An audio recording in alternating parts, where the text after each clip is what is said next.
Could be everything for Carl Jr. onto slalom. A minute between us and perhaps crowning a new world champion.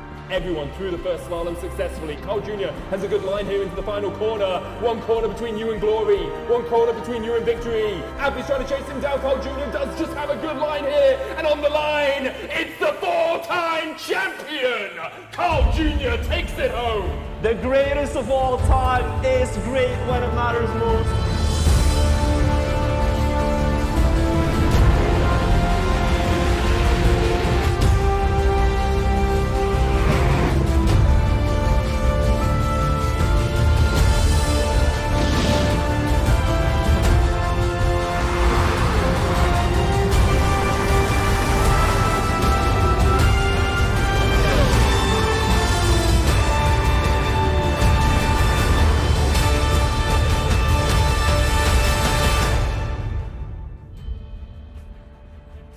Ladies and gentlemen, welcome back for day 2 of the Trackmania World Championship 2022.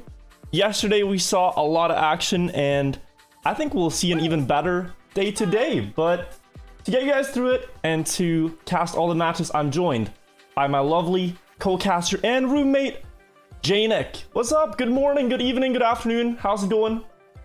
Yeah, it's going well, thank you. I was just thrown off by the good morning, good evening, and good afternoon all in one. Well, I'm not sure what time zone it is down there, but you know.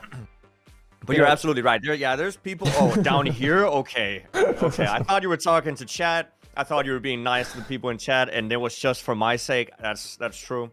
I don't know. For me, it was like waking up in the morning, but your morning might be a bit different to mine. That's all right. I mean, I've heard that my mornings are ungodly. Oh, okay. So, I don't know what to make of that, but alas. Guys, we saw an eventful day number 1. They're going to play 4 more matches in the groups. If you weren't here, let's maybe recap and have a quick look at the standings after day 1 and see where we are at. So this is the following leaderboard, with Carl Jr. getting 16 out of 16 possible points, winning all 4 of his first matches. Pack in second, and Mime in third. Yes, and like you can see a very distinct, little break from Mime down to Grenadier and the rest of the field. Called Junior, Pack, and Mime just had an amazing day yesterday. And they really look poised to qualify already. We talked about it. How many points do you realistically need to get? And I think if you get yourself past that 20-point threshold, you should be all right. So for players like Carl, even just getting last in all 4 of his matches today should get him there. Hopefully. But again, that's probably not going to happen knowing Carl. But yeah. But yeah, you're right. So especially the players, like the players around the 10-point mark, they are halfway there approximately. So it's going to be interesting to see if they can push themselves up and stay in that top 8. And for the players that are below that 10-point threshold as well, this is like the moment that you have to step up. You don't have more than 4 matches to play left. You can at most accumulate 16 more points. And, even that might be, that's if you play perfect. But even that might not be enough if you're all the way down at, let's say, 5 to 6 points, like Couple Mi Quattro and Papu. So, yeah, that's the thing, right? Because yesterday, half the matches were played. So half the points have already been distributed. And we can see the median is that 10-point mark. So we can pretty confidently say the 20-point mark, that's going to be pretty much the threshold for the top 8. Yeah. So, like, for example, Papu Mi Quattro, they really have to step up their game today if they want a chance to get into it. And I think there were some expected names, like, okay, you're going to see Carl, you're going to see Pack. But look at this. Otak and Tween, I think, are 2 names that not a lot of people had on their list to make it in top 8. They are there currently. Do you think they're going to hold it throughout the day? Oh, I hope so. They had a spectacular showing yesterday. And we talked about this as well. The players, they know which maps they're good at. They know which maps they probably did not have the pace on compared to the others. They didn't know each other's pace going into yesterday. So they now had a full day of practice to be able to catch up on the maps that they were not up to pace on. Yeah, we have had some stats done on the maps, the picks and bans that were done by all the players, in fact. And we now know a little bit more what they are. preferring. So if we can show you guys maybe that statistic, there's some interesting takeaways in preference. I'm gonna pull it up for you guys here so you can see it. This is the entire table, and though it is a lot of numbers and a bit dank to look at, I think the key takeaway is a lot of people like Bobsag. That is the most picked map, and Quicksand, a map the players are familiar with, is the most banned. It's been taken out of over 10 matches. And you know, there's got to be some tactics going through the players' minds, because they see this. They know what the picks and bans have been yesterday. And they've had a day to react to this, to absorb it, and maybe even utilize it as a strategy. Maybe they're going to practice Quicksand and then choose it because their opponents don't like it. Or they're going to practice Bobsag even more because they know everybody's going to pick that map. And what you also notice is, like, there are players that will just ban the map no matter what. There's no strategy. The strategy is, let's avoid this awful track that I don't want to play. Like, Mime does not want to play Bolt Holes. 4 out of 4 bans. Kappa banned Quicksand 4 out of 4 times. Papu banned Redlining 4 out of 4 times. Like, they don't want to play these maps. But interestingly, one map that we haven't seen as much banned, which we saw, you know, Carl and Mime be dominant on, is the forest climbing map. Although it looks weird, people don't really ban it as much. It's interesting. No, that's right. And I think it's because people kind of just assumed that everybody was not going to be able to do it consistently fast. But now we might see some targeted bans. Like if you play against Carl Jr. I would ban Forest. It's too insane. It's too insane. Guys, the matches are actually about to start in about 3 minutes. If you're wondering who's playing and where they are playing, who they're playing against, this is the table of matches. We have incredible match 1 there. Carl Jr., Mutta, Massa, and Gwen. We have match 2, Pack, Otak, Aurel, and Kappa. Match 3 is Mime, Tween, Brandon McQuattro. And match 4, Grenadi, Afi, Binks, and Papu. But I've got my eyes staring at that match 1, Jnic. Yeah, absolutely. Match 1 looks incredible. And not only that, we have Massa and Mutta who are on that threshold, as we talked about, to trying to stay in that top 8 position. And Carl Jr. has the opportunity to deny them the points. And Gwen needs to show up today because he's also deeply in need of points. So it's going to be a very interesting match to follow. Yeah, that's the problem for Gwen. He is, you know, currently in 13th place with only 7 points. All the other players in this match are ahead of him in the rankings right now. So he needs to beat like 3 of the top contenders for this championship just to get points in his starting match today. But maybe after having dealt with that, you know, it might get a little easier for him. We will find out and begin the match. Yes, the servers have just been opened up, and we're going to be jumping into them right now, looking at a little bit of a warm-up before they go ahead. And I'm just looking forward to seeing how these players are going to perform after a day where they've studied the other players' lines. They've gotten to see, was there anything I was missing? Was there something the other players did differently? And I want to see if the pace has increased just a little bit from yesterday.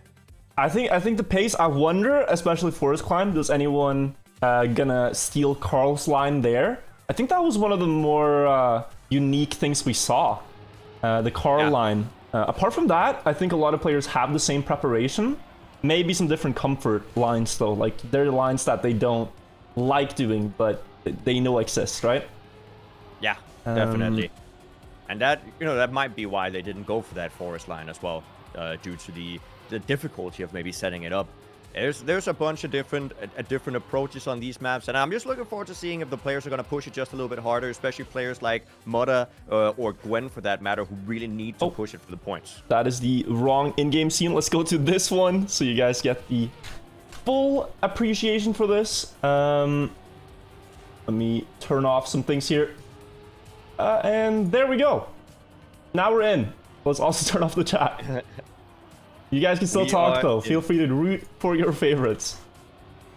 Yes. So we have the 4 players here. We have Carl Jr., Mutta, Massa, and Gwen. Do you guys in chat have any predictions or any players you're rooting for in this match? Let it be known. We should start a prediction. How did your best yesterday go? Did you end up losing more points, Jnic? You were so close to 100,000 points, right? At one point. What are we at? Well, no. Let's just say I'm very, very close to hitting that 50,000 point mark. Oh, that 50K celebration. You lost half your channel point fortune. I mean, okay, so the only reason it hurts, Chad, is because I lived in Denmark for a very long time and you can't predict there. So 100,000 of those points were just points I got from watching. Slow accumulation. But you can get them back. You can get them back right now if you go all in on the correct choice, right? Oh yeah, definitely going all in. Like, yes. I'm very happy that there are no gamba situations close to where we live. Because I think you would take me there. I am not a gambler. I only gamble with people's feelings when I do khaki validation streams. Oh, yeah. I heard you had some khaki validation going on yesterday. Yep. And that did not go well yet, but maybe we'll get there. Well, I've seen your map. I understand why it didn't go well. It's crazy. It's honestly not that different from playing forest climbing. It looks about the same difficulty. It's what these players have to deal with every round, so... Oh, but to be honest, yeah, the identity on some of these maps, the identity when I say that, Chad, it is one of the harder parts of the map and usually the part of the map that you can recognize it from. So for example, in forest climbing, it's where you drive up the grass hill with a bunch of trees and you have to weave through them. A lot of those identities in the different maps, they're very, very difficult. And they're placed very strategically to stir up the field, maybe at the very ending of a race. They are. We do have picks and bans that have come through, so let's take a look at those. Carl Jr. has banned Bolt Holes. That is his 4th time banning that map out of 5. Masa banned Quicksand. We're not going to see it. Mutta banned Poolside. And Gwen has banned Slalom. I think Gwen has banned Slalom just about every time he's played it. Or he's played a match here. So, pretty expected bans. It is, but as we just talked about, we can see the map list as well. And one thing I want to note is that Masa picked forest climbing against Carl Jr. I just saw that as well. Masa picked perhaps one of Carl's best maps. We don't know how extensive his preparation is, but we have seen his pace there, and if you pick it against him, that's scary. Mutta picking Tiny Gap is very interesting. It's the map where Mutta won the Trackmania Grand League playoffs against Carl in the finals. Great map for him. Gwen went for Heart, so we're going to have a very high-paced match here. There's going to be a lot of close rounds, because these maps are not the most tricky to drive consistently. Here we go with the first round. Yes, we are jumping right into it. Mutta, Masa, Gwen, and Carl Jr. are going to fight it out, duke it out right now as we head into the first match and first round of the Trackmania World Cup Day 2, where we see Masa taking a lead here, fighting with Gwen for the top positions. Oh, what is that? We have Mutta going for a super wide setup. Gonna try to get more exit speed and gonna get back up into the field. That was an interesting line there. I think that's the widest setup we've ever seen for the plastic turn. Like, I thought Grenadi went wide, but that is what Mutta's come into this with preparation. It doesn't look that much faster, but might be more consistent. Look at this round already, though. In the start, we have all 4 players coming up to the ending with only a 10th separating all 4 drivers. And now the ice section. 2 ice slides here to the side of the round. Carl Jr. and Gwen. And right at the top of Gwen slides out. Masa slides into 2nd place for now, as Carl is looking unstoppable here. Will take round 1 with a 1:05.32. And that's a great opening time from the Canadian. Oh, absolutely. And once again, Carl Jr. opening up the match with a win. True. Not unseen there.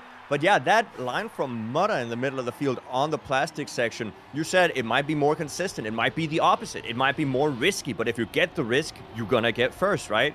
There's that balance between risk and safe that the players are constantly going for. As I say that, though, Mutta is going to lag a little bit behind here in the start, about 0.1 to the rest of the field, but he might be able to get back here. Let's take a look at Mutta's line on the plastic section as Masa makes a little bit of a mistake. He goes so wide here. Is he going to get back up into it? We see another mistake from Gwen, and he is inching closer to Carl Jr. Did make up about 1/10 of a second in that section, so it does look like Mutta has figured something out. Yeah, he was about 0.19 behind before the turn, and then even extending, 2 checkpoints after the turn, he got right back to that 0.19. So I think it's just about equal, but if you can't gain in that segment, where are you going to gain on Carl? He's consistently building up a small advantage here, checkpoint by checkpoint, and it looks like he's on for another round win. This is a crazy fast run driven by Carl. Mudda's not really made any mistakes except for the start, and look at that time. It's again a 105.3. 105.3 as of yesterday was second place. I can try to just pull up some of the stats here for this specific map. Carl Jr. is really showing us the pace today. He is, and you know, we were hoping to see faster rounds. That is a time that would win just about against anyone yesterday. So, and they're just doing it consistently every time. It's crazy. It is very impressive coming in here from Carl Jr. Taking a look, the world record is still Massa. on 105.2. Oh, Massa made a mistake. Unfortunate. Mudda once again lacking a little bit behind here on the start. And it's going to be Gwen and Carl Jr. fighting it out in the front of the field. Can Carl Jr. take home a triple victory in the start of the match today? Maybe. I mean, Gwen here is one of the fastest players in Trackmania. He's so good at controlling the car. He actually plays the game in a stretched resolution. So his car is about twice the width of what we can see on his own screen. And that is what some players do in first-person shooter games, where they want a wider hitbox. They want to see the wall more clearly in this case. And he's using that a lot to go pixel perfect next to walls and corners. Here though, that will looks like it won't be enough to fend off Carl, as he's again on another fast time, Jnic. The triple is going to happen. 0.25 though, to make it a little bit sweeter. Oh my god, 0.25 is second place world as of right now, right behind Papu Wesa 0.22. But that is incredibly fast pace coming in from Carl Jr. Really showing us why, like, he picked this map, right? And he has 3 of the first victories on it. You've got to wonder, like, okay, maybe if you ban forest climbing, what good does it really do, you know? The preparation is so extensive that it's hard to gain any advantage on him. Here, 2 big mistakes. Gwen and Massa crashing out in the early part of the round, and that's really been a trend here. But Carl, we see the first little sign of weakness as he does miss that dirt setup a little bit. Mudda with a 10th of a lead. Now, it's going to look weird on the splits, but he's going to have the speed advantage, and it should be about a 10th as we head into the next tech part. This could be Mudda's chance to beat Carl, although, as he said in the interviews, he's not going to make it easy for them. Yeah, Carl Jr. really showing some tech dominance right now. He is very used to this technical style, as these were the maps they used to play in the old games, but Mudda is still keeping up quite a lot. And now we're going to go into the ice section where Mudda really shines as well. Let's see if he's going to be able to keep up with Carl Jr. Actually almost overtaking him. One more right-handed turn. Is he going to be able to get it? He is, as Carl Jr. slides out, and Mudda takes home his first win of the day. A fantastic round there from Mudda. He was able to keep up that Carl pace, but Carl, he was attacking. Only one ice slide away from perhaps stealing that one. Great start to the map, though, for both those players with 36 and 28 points, respectively. Absolutely, and we didn't see anything slower than a 0.3 that round. And the 0.3s are incredibly fast. Isn't that better than most people's personal bests, like, in the entire World Cup field? Yeah, it is. We've seen only top 5 world times in that round. That is so absurd. So crazy. that is You're in for a treat, guys, for the first match of the day. Like, these are very fast players. And you'll see, like, there's a reason why Massa and Gwen crashed out early those rounds. It's because they have to push. If you hesitate or take it slow for just one turn, you're not going to win. You're too slow on pace anyways. And the difference between getting 3rd and 4th is 1 point. The difference between 2nd and 1st is 4 points. You get 10, right? You have to push for those 10s. And now, as we talked about Carl Jr., he has another map going into the first round of forest climbing. Forest climbing was now picked by Massa, but yesterday we saw complete dominance by Carl Jr. and also mimed it really well on this map. He's not in the current 4 players we're looking at, but Carl Jr. really showed us yesterday that he has the pace here as well. So wondering what Massa might hold up his sleeve and why he picked this map. I'm excited, and I hope he can actually make this work for himself. He is currently, you know, tied for last in this match with 14 points. After New School, this could be a good opportunity. And to do it against Carl Jr., then you're really, you know, showing signs of strength for the entire tournament. So let's see what they can do. Currently, actually, Carl, for a moment there, was last, but he really has this last staircase, this identity of the map, The forest climb nailed down to perfection. You're going to see him go up here around the corner. Now he's going to go to the left here. Gwen and Musa are also using it. Carl actually the first to fall, crashing out, and Gwen will be, the first up the hill by just 4 thousandths of a second. That is also still a crazy good what time. What a round, There's yeah. some news here coming in from my right screen that Massa actually drove a 1:00.33 3 hours ago, second place world.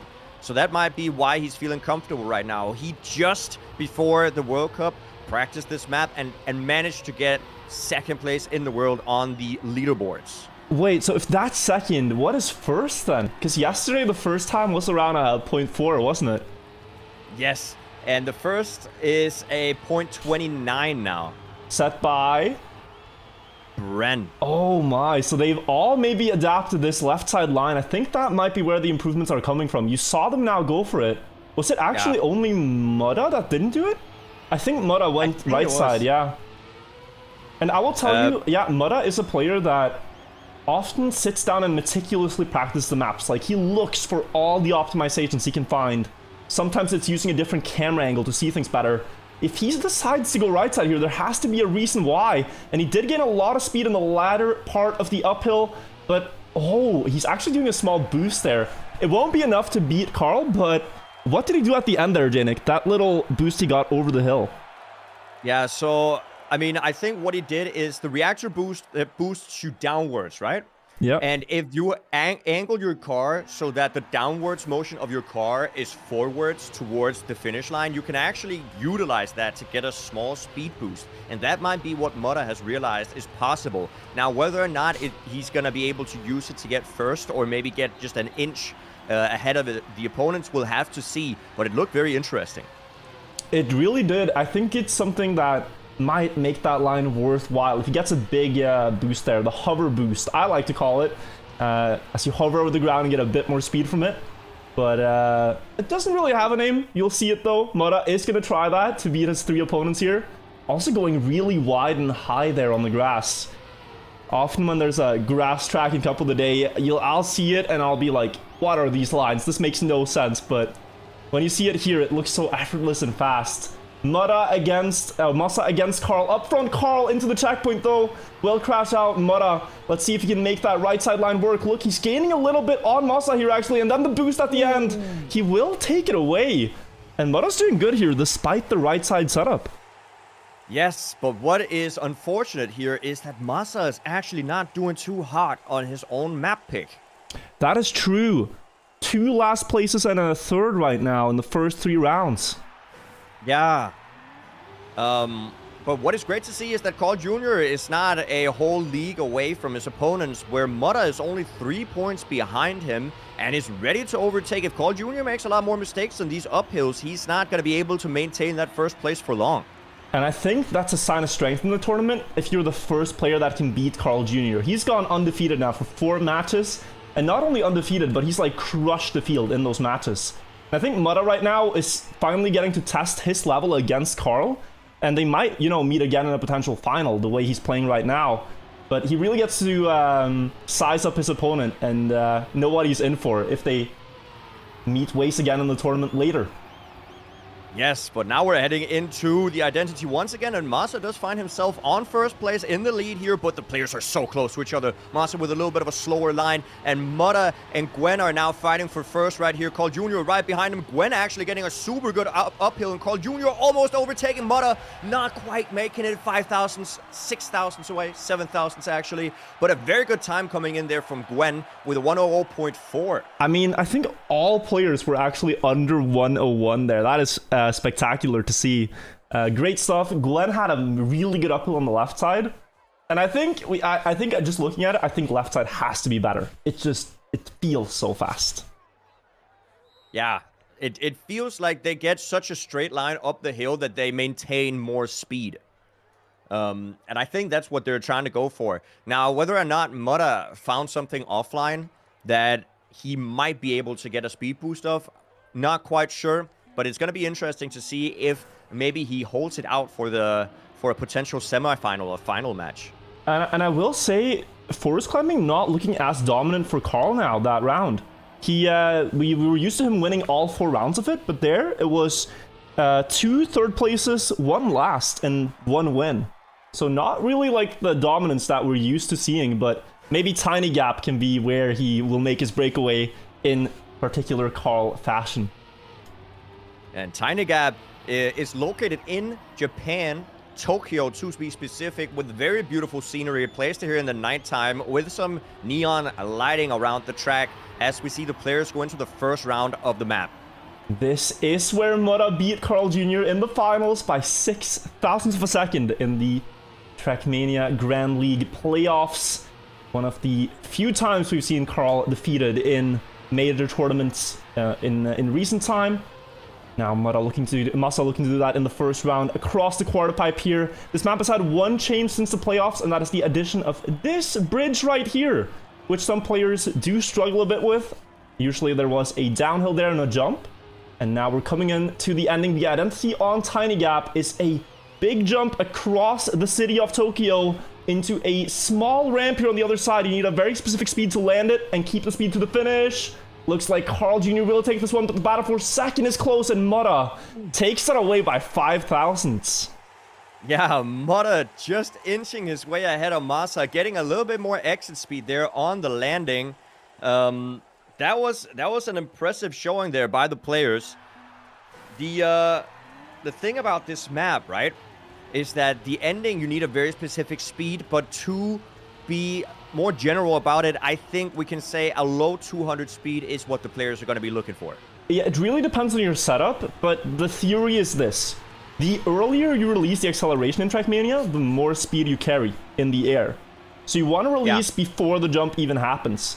So they're going to try to slow down their car to around the 215, 14 mark, and then full speed the entire jump into the ramp.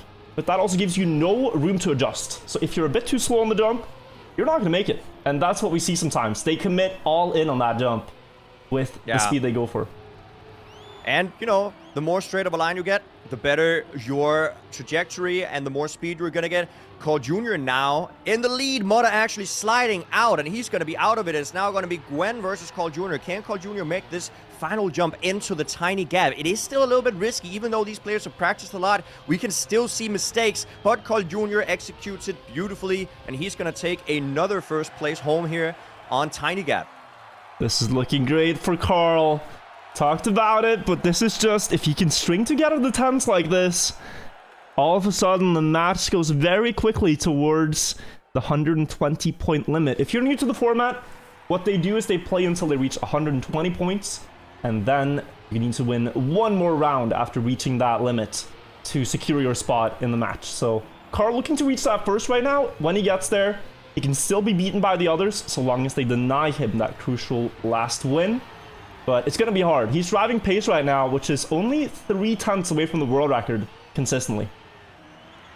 Yeah, and the world record here is from Papu with a 105.29, which is quite a lot faster than the rest of the players. And you gotta wonder if that's because the rest of the players have not played this map in an online setting yet. Mistake by Carl there.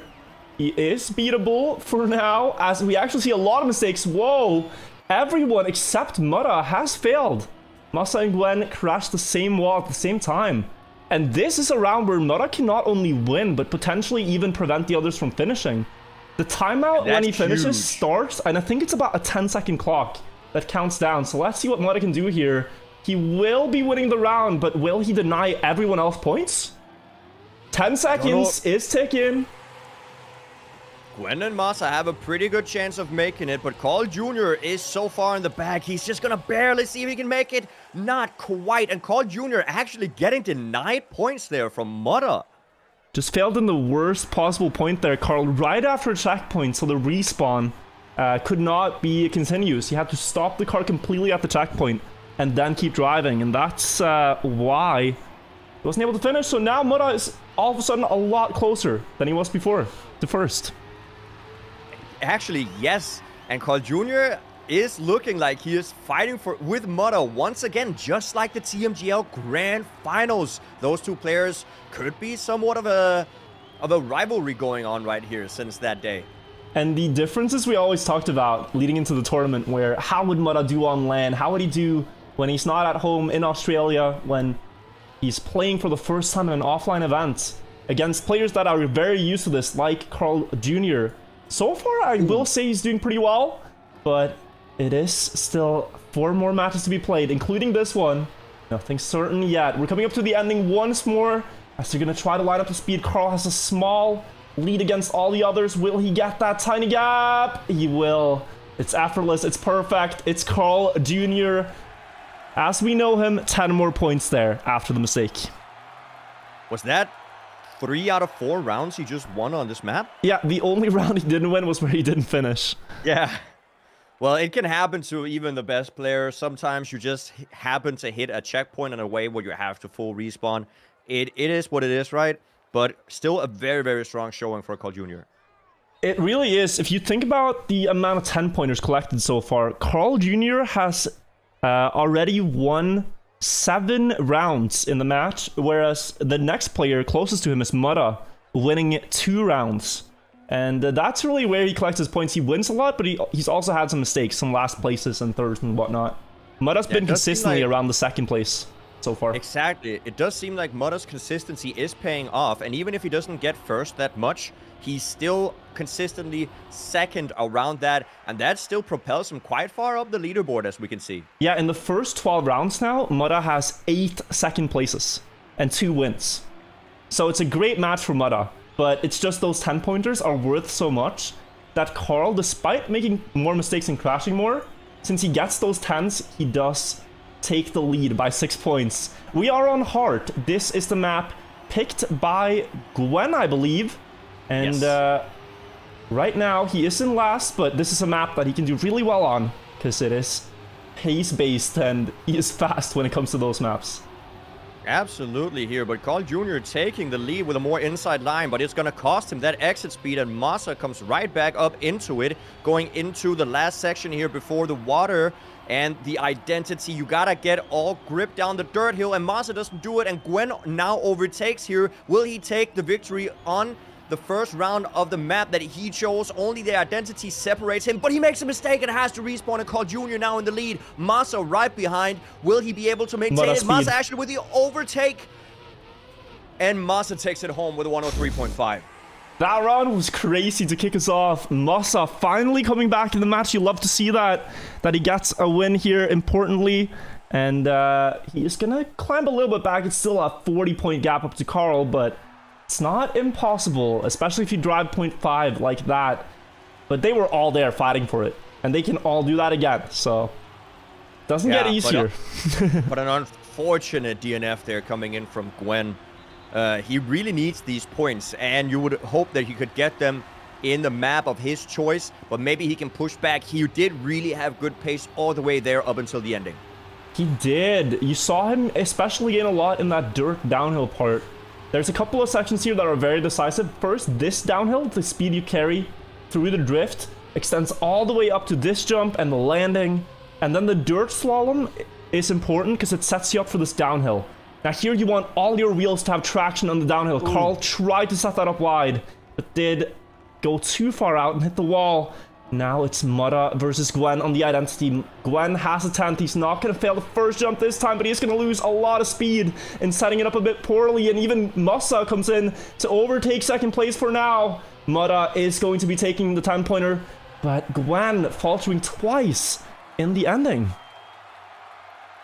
Yeah, that is not great there for Gwen. He still has a few maps up his sleeve, but hopefully Gwen is able to get some points. He will take 3rd though, more than 4th. He is still ahead of Massa, so there is still a little light in the darkness. There is, but the light for Mutta is also shining bright right now. Only 23 points away from getting to finalist and taking the 1st place in the match right there. As I believe Carl Jr. did not actually finish. He didn't just have a mistake, but didn't reach the finish, so something must have gone wrong there in the end for him. But now Mutta is holding on to that lead just barely.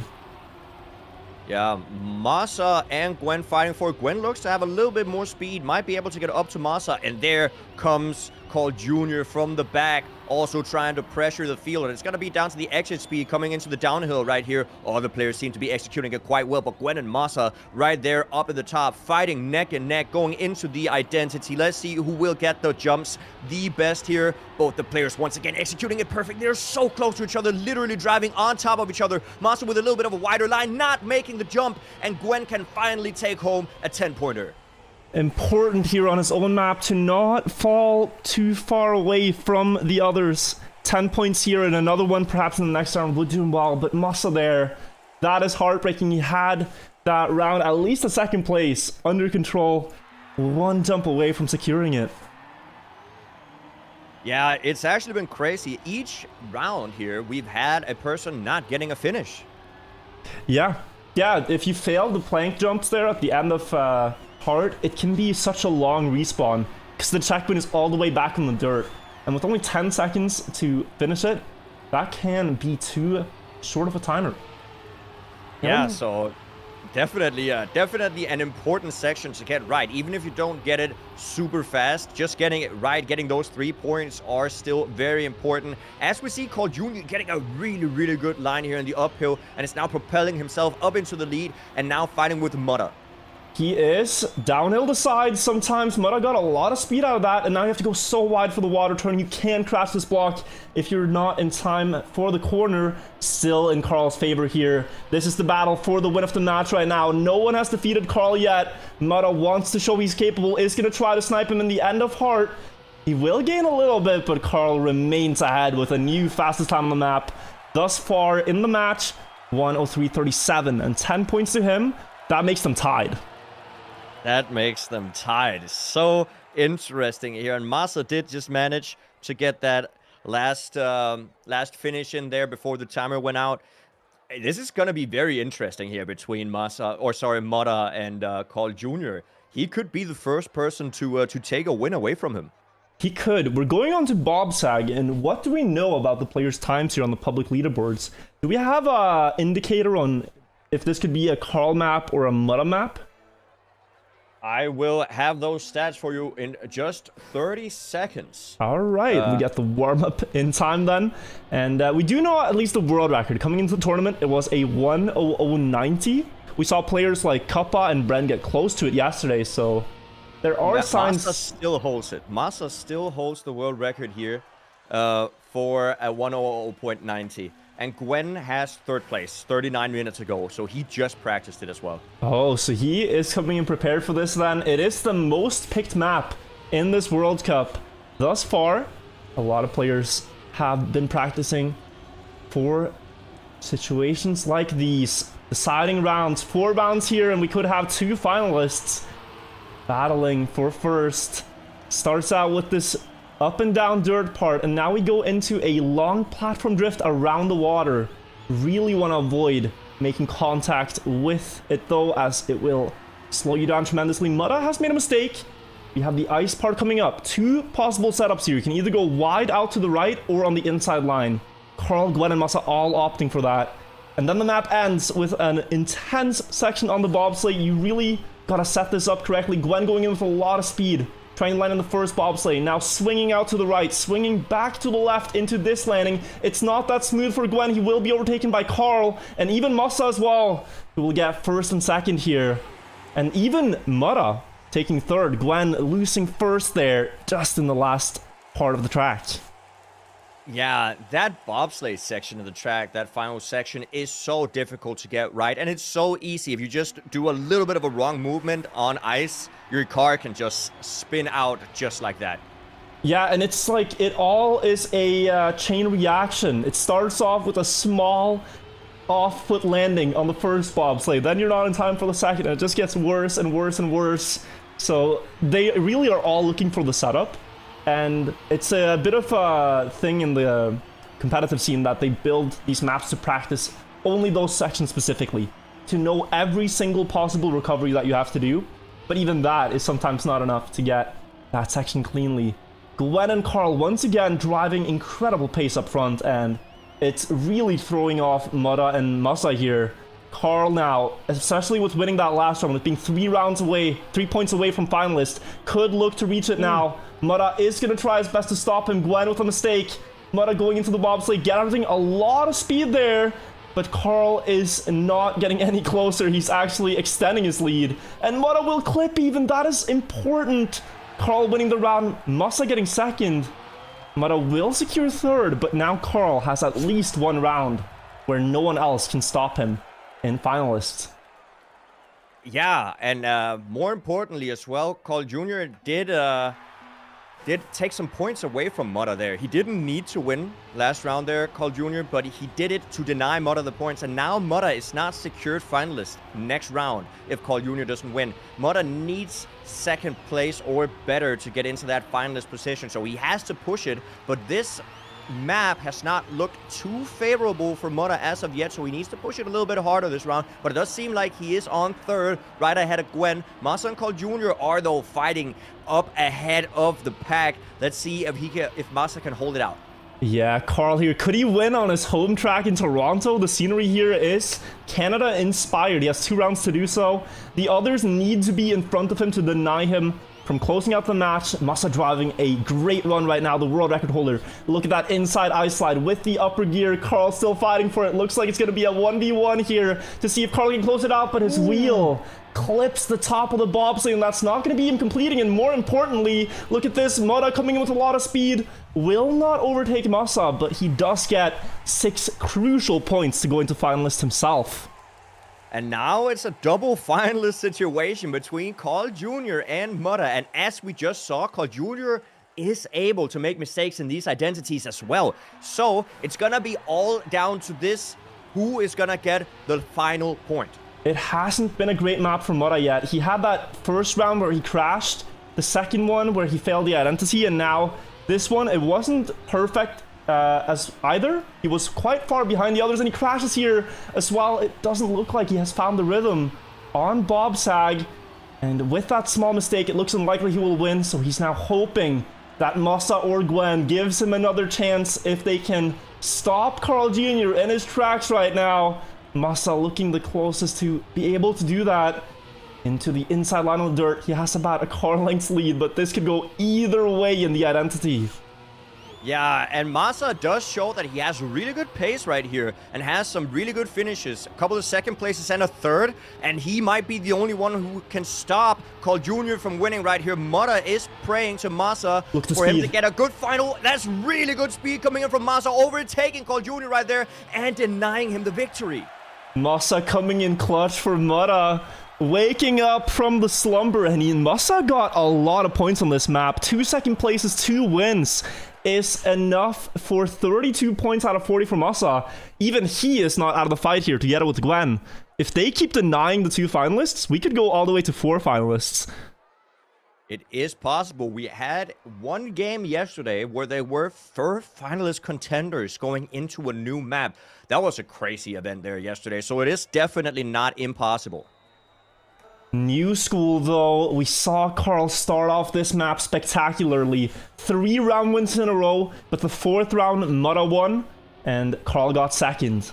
Whereas Mutta got 3 second places here. So, it is looking Carl favored. It is a good map for Massa and Gwen. They were able to keep up, but they had a lot of crashes, if you remember. Yes. But then again, as you've said, they're only about 35 points away, sorry, 25 points away for being qualified for that finalist position as well. So they're not impossible to deny them for those 4 or 5 rounds, but it's going to be really hard denying Carl Jr. on this map, as it is very technical based, and he is a tech god in my mind. So definitely going to be a difficult task here. Let's see if they can do it. Mutta with a mistake, 0.4 behind already, kind of out of the fight, and again has to hope that either Gwen or Massa can deny Carl Jr. Gwen even 2/10. This is going to be hard to recover. Carl Jr. pushing for this now. He knows he has an opportunity to close it out before it gets to that sudden death quad finalist round, and he wants to take that opportunity right now through the streets of Brazil. Going into the ice section, Massa's crashed as well. Gwen now the closest opponent, 0.3 behind, and will Carl Jr. keep doing what Carl Jr. does, is winning without anyone being able to stop him. That is going to be Carl taking his 5th out of 5 possible wins in the World Cup. That is incredible performance by Carl. And once again, a 105.3. These times coming in with the 0.3s on this map is so difficult to keep up with. So still fiercely fought by the rest of the players, but that is a hard task to accomplish, to beat Carl Jr. when he drives 0.3s consistently. Yeah, I mean, if we look back at his times from the previous time this was played, he had 0532, 0534, 0525, and also a 05.5. And now we're back to 05.3 again. So Carl is looking so good on this. But look at what's happening in this round. Gwen has crashed out. Masa's made a small mistake. And Mora is half a second in the lead in finalist mode. This could be his chance to close it out. It could. And once again, we see that I mean, it doesn't seem like a lot, but the other players still don't have 100 points. And Mora and Carl Jr., if they finish now, it does kind of establish just some sort of dominance here from the players. Masa and Gwen, though, Masa not too far behind, is going to be able to take it back in the ice section, but Mora is a great ice player, and I think he is going to show it right here as well, maintaining that lead. Only one more ice slide to go, and Mora will now be the second victor here of the first match of the day. Yeah, Mora there, great job recognizing he had that lead. I think he was playing a little bit safer. We end up with a 105.8, but it's enough to secure second place in the match. And for Mora, who's right at that cusp in the leaderboards of being into the playoffs, that's massive.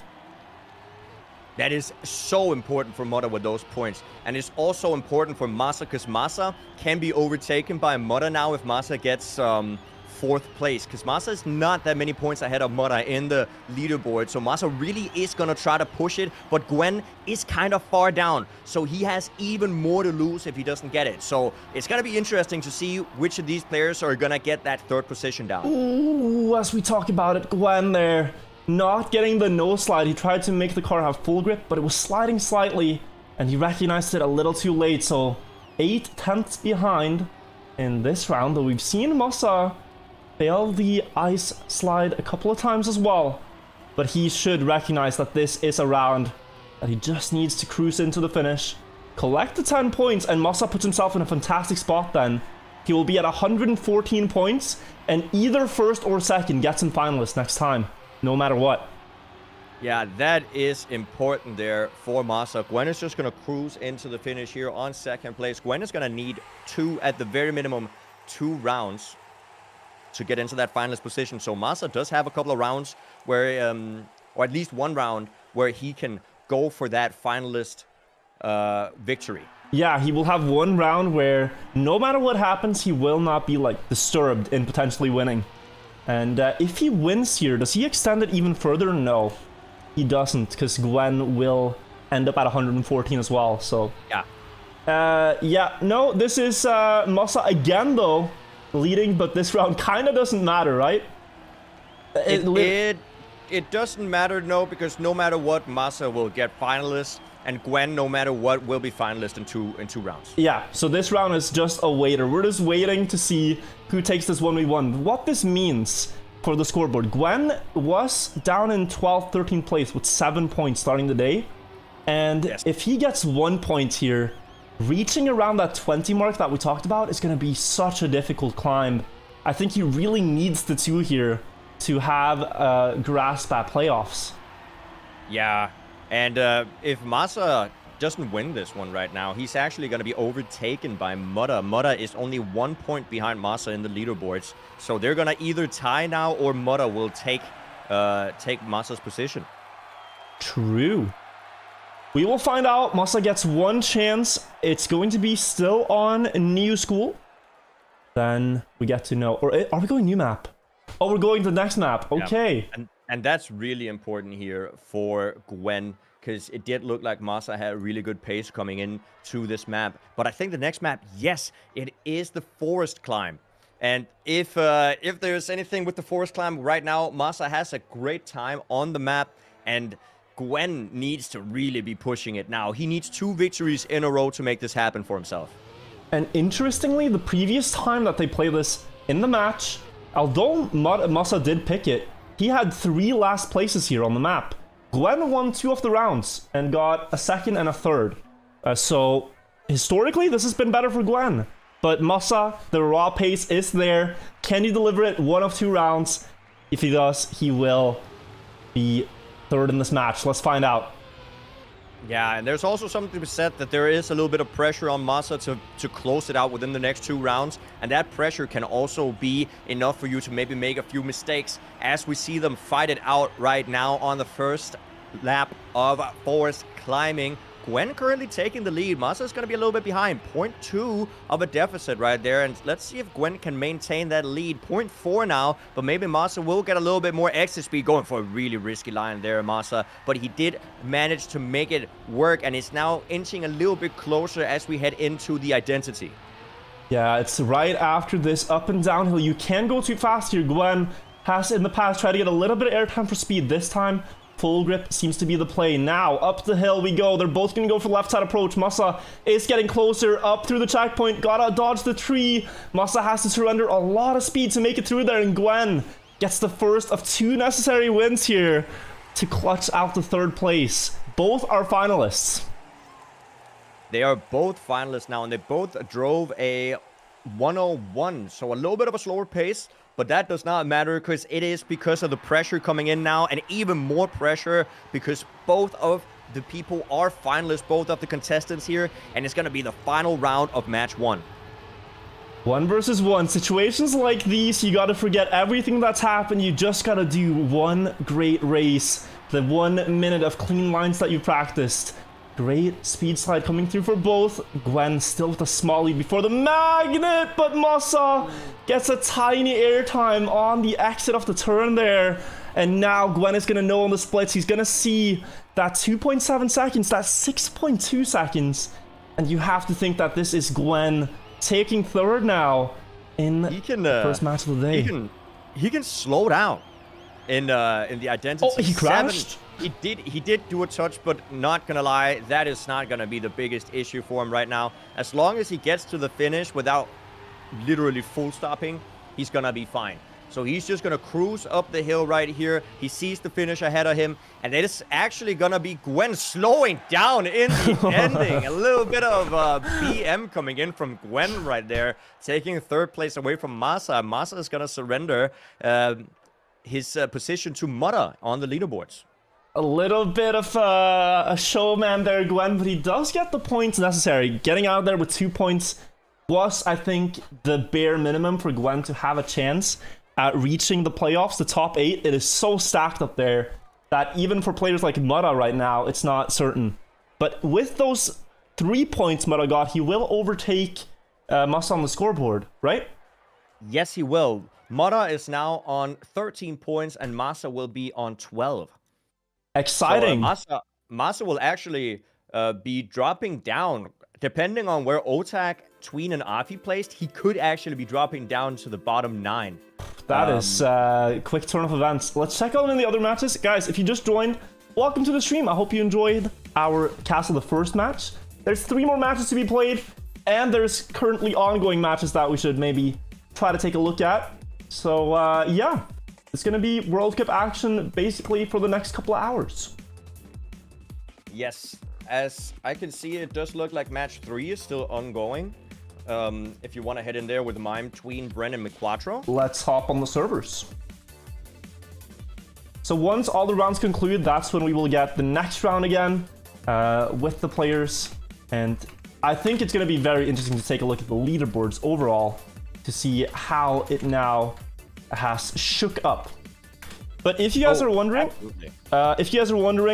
this is what the leaderboard looked like going into today. I'll quickly pull it up for you guys. Right here, we had Carl. Sorry, it's a double finalist situation, and Mime just got his first. There was a triple finalist situation, and Mime just won it. Okay, I'm joining the server right now, but yeah. Carl Jr. first with now 20 points after winning. You get 4 points for winning. And you see Massa there, who was 5th with 11, will now be overtaken by Mutta and perhaps others after getting last in that match. It's double finalists, and we're on Slalom. Yes. Take it away. And Tween now can make himself finalist as well. He is in finalist range if he can see himself get that top 1 position. Mime just did win the last round, getting himself the first place of the match. miQuattro and Bren, both finalists. Bren making a mistake, and it's now up to miQuattro to see if he can close it out. Tween will try to deny going up the slalom, but Tween makes a mistake, and it looks like miQuattro can close it out. All that stands between him and second place is one ice slide turnaround, but this is not as simple as it looks. He needs to not slide out. He does manage to do it, and now only one more jump, and he will be on second place. It looks like he's gonna get it just fine. Close. Very, very close to the inside pole right there, but he does clutch it out. And Tween also only getting the 3 points, but he is guaranteed. Yeah, he's guaranteed the... No, he has to win twice now. He has to win twice. Yeah. He cannot afford second because that would make Bren win the match. Huge for miQuattro, who we haven't seen too much from. He had 6 points starting the day. And by getting second place there, he makes that 9 points. So really cool. And we get to see Quicksand. A rarity. This is the most banned map in the entire map pack. You might not have seen it if you watched World Cup until now. A lot of players don't like it because it's so high-paced. It's so punishing because of the intensity this map has. It's really like you're driving at 400 speed, you're doing tight corners, and just the slightest misalignment will make you crash, like on this bank turn here. It is interesting to see that it's actually Tween that picked Quicksand. And he needs to win twice on it now. I think nobody picked Quicksand last time, right? So... Or maybe one person did, but it's nice to see Tween actually pinging it now, and he might be doing so because he saw everybody else ban it, and he thought, well, maybe the other players are not comfortable with the map. That's where he can capitalize on. But as I say that, he makes a mistake, and Bren is now all alone in the lead. All he needs to do is cruise it out, and he will get that third place position. He will. That's great for Bren. Tween started the day at 11 points, and together with Masa, they might be dropping down now. Looking at players like Bren, who could be overtaking. Bren was also in the bottom 8 players, so this is great for him to at least not get last here, but it's not over yet. It's a tough map to survive, even though you have a 2-second lead. And often, if you try to safe a run, if you try to drive, you know, lines that you aren't usually doing, you can put yourself off your muscle memory and actually be more likely to make mistakes. This is the identity. Just gotta save the turns as we talk about it. Look at that. That's a big mistake. And Tween is coming back into it. It's the thing where when all you have to do is safe it, you mess up your muscle memory for the turns, and Tween is not out yet. You see it so often. It is. You know what this reminds me of, Virtual?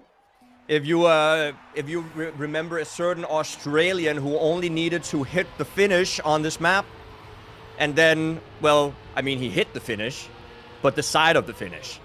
He did, and look at this. Tween has a chance to come back now from the dead. Lazarus going through on Quicksand here. Tween just needs to try to beat Bren in this race, but the gap is about the same as it was last round before Tween crashed that 0.2, 0.3 margin. And hopefully Bren doesn't let this slip for his own sake. I think he'd be kicking himself if he does not end up with the win here. Tween's just gonna give everything he's got into the ice slide here. Tight setup for him. Better drift than Bren. He's catching up. Now into the ice slide. You want to cancel this one quite early to land with a lot of speed. And look at Tween. He's made the comeback happen. He's extending ahead with only a couple of turns to go. Tween could be pulling this away from Bren despite seeming impossible just one round ago. Now 2 turns between him and taking third and keeping that playoff dream alive. Is he gonna get the ending correctly? Bren has more speed, but Tween has just done the impossible, and he takes Quicksand, he takes third, and maybe a spot in the playoffs. That is important there for Tween, and what an incredible comeback. Sometimes all you need is that one lucky break, and then if you can capitalize on that as Tween did, you can take it home for yourself, just an extra point, and that extra point can be important. It's so important, but heartbreak for Bren though. You can tell, like, he knew. And it was all about just trying to save those turns, but then it goes wrong. You overthink it. It's, I feel the pain of it myself because I've been there, and it's just like, oh, it's the worst. But yeah. Actually, what is interesting here is that Massa is going to get overtaken. So if we look at the points, right? Yeah. Massa is going to get overtaken by Otak, Tween, Afi, and Mutta, and is actually going to be pushed down to bottom 9. And Aurel, how did Aurel do? I don't know if Aurel did that well, but like that is a lot of people just overtaking just because you got fourth in one match. Oh, it hurts to see, but tournaments will be flipping back and forth. This is the current results from round 5. We watched the Carl Jr. Mutta Gwen Massa match. Pack won again there in match 2, so him and Carl are continuing their streaks, and Mime as well. I mean, these guys are looking incredible right now. Yeah, all of them they winning. Definitely and are. Offie winning in match 4. Important for him, who was around the middle of the field. Yes, it is. Yeah, it's looking crazy. But if you look at the of the round 5 here, we see both Otak, Tween, and Afi in their respective games. They got all more than 1 point, and Afi actually did well. He won. He got the 4, and they only needed 1 point to overtake Massa. Apparently, the page just got updated, and we have the results. No, we do not have these updated standings yet. I thought we might have to see the scoreboard. But what you can do is update the overlay real quick. I was going to do that, Jnic, but when I fixed my lag problems today, I realized that I accidentally deleted the scene, which had us and the thing in it, so we can't use that one. It's gone. It's gone. It's not with us no more. Okay. But I mean, it's fine. It's fine. It happens. It happens. But at least we can still see it. At least we can still see the standings, and that is the most important. That's very important. And also, I think the lags are way better. No lags. So we can, you know, we got to be happy with what we have. And absolutely. What we do have, chat, is a very exciting round 6 coming up. Let's take a preview of the next matches. Carl Jr., Bren, Otak, and Papu. A Carl Jr. versus the French matchup there. We have Pack, Massa, Binks, and McQuattro. Mime, Afi, Mutta, Kappa, and Grenadi, Tween, Aurel, and Gwen. Yeah, so that final match does look very interesting as well. But I think if we take a look and peek into match 2, that match, Pack, Massa, Binks, and McQuattro, what do you think about that match there, Virtual? It looks really exciting. Pack continuing his winning streak right now. Massa desperately needing a win. And we're seeing some signs of hope for Binks and McQuattro, right? How did Binks do in the previous round? It looks like Binks did get 2nd place as well. So Binks and McQuattro, 2 players near the bottom of the scoreboard, did get a lot of points. Chat is spamming match 3 though. Look at that. Mime, Mutta, Afi, and Kappa. That is also an interesting match there. Mime could get another victory. Afi coming right out from a victory as well. Afi actually getting quite a lot of points there last round. Very important. He's standing on 5th place now. And Capo really, really needing the points. Starting the day out on one of the bottom positions. And he's currently fighting his way out of the bottom 12. So he will need those points once again. He got the necessary 2nd in the match against Otak, Aurel, and Pack. That was like the bare minimum, we thought. Once we get the leaderboard, we can really see. Oh, it is updated now. It is updated, yeah. Let's turn our attention to the current standings. We have Carl in first with 20 out of 20. Pack and Mime have 19 out of 20. And then there's a massive gap down to Grenadi and Afi. So I think the top 3, we can basically consider them qualified. Would be very hard to imagine that they get beaten now. But Grenadi, Afi, Otak, Tween, and Mutta round out the top 8, and it's so close. They're all between 14 and 12 points. Yeah, like from Massa, even maybe from Binks, but from Massa up to Grenadi, all those players, they can shuffle around all throughout the day. They really can. So I think standings-wise, I think match number 3 here is going to be a very exciting one to follow, and I think that's going to be the one that we will follow. If you do want to watch any of the other matches, remember that you can go to the Trackmania directory below the stream. There are many broadcasts going, and all the matches will be shown. So, you know, you can follow the players that you're excited for. But I think that's going to be fireworks on server 3 right now. Oh, absolutely. As I am joining server 3 right now, they're gonna do their picks and bans, and as soon as we get confirmation on what those are gonna be, we're gonna get them right to you. I think we can already make some assumptions, though, based on history. We're not gonna get to see bolt holes. Mime bans bolt holes every single time. Also, thinking about Mudda, I think he's had a consistent ban being poolside. We're not going to see bolt holes poolside. Then we can turn attention to Kappa. Yep. Yeah, Kappa has like a consistent ban. Kappa bans Quicksand. Yes.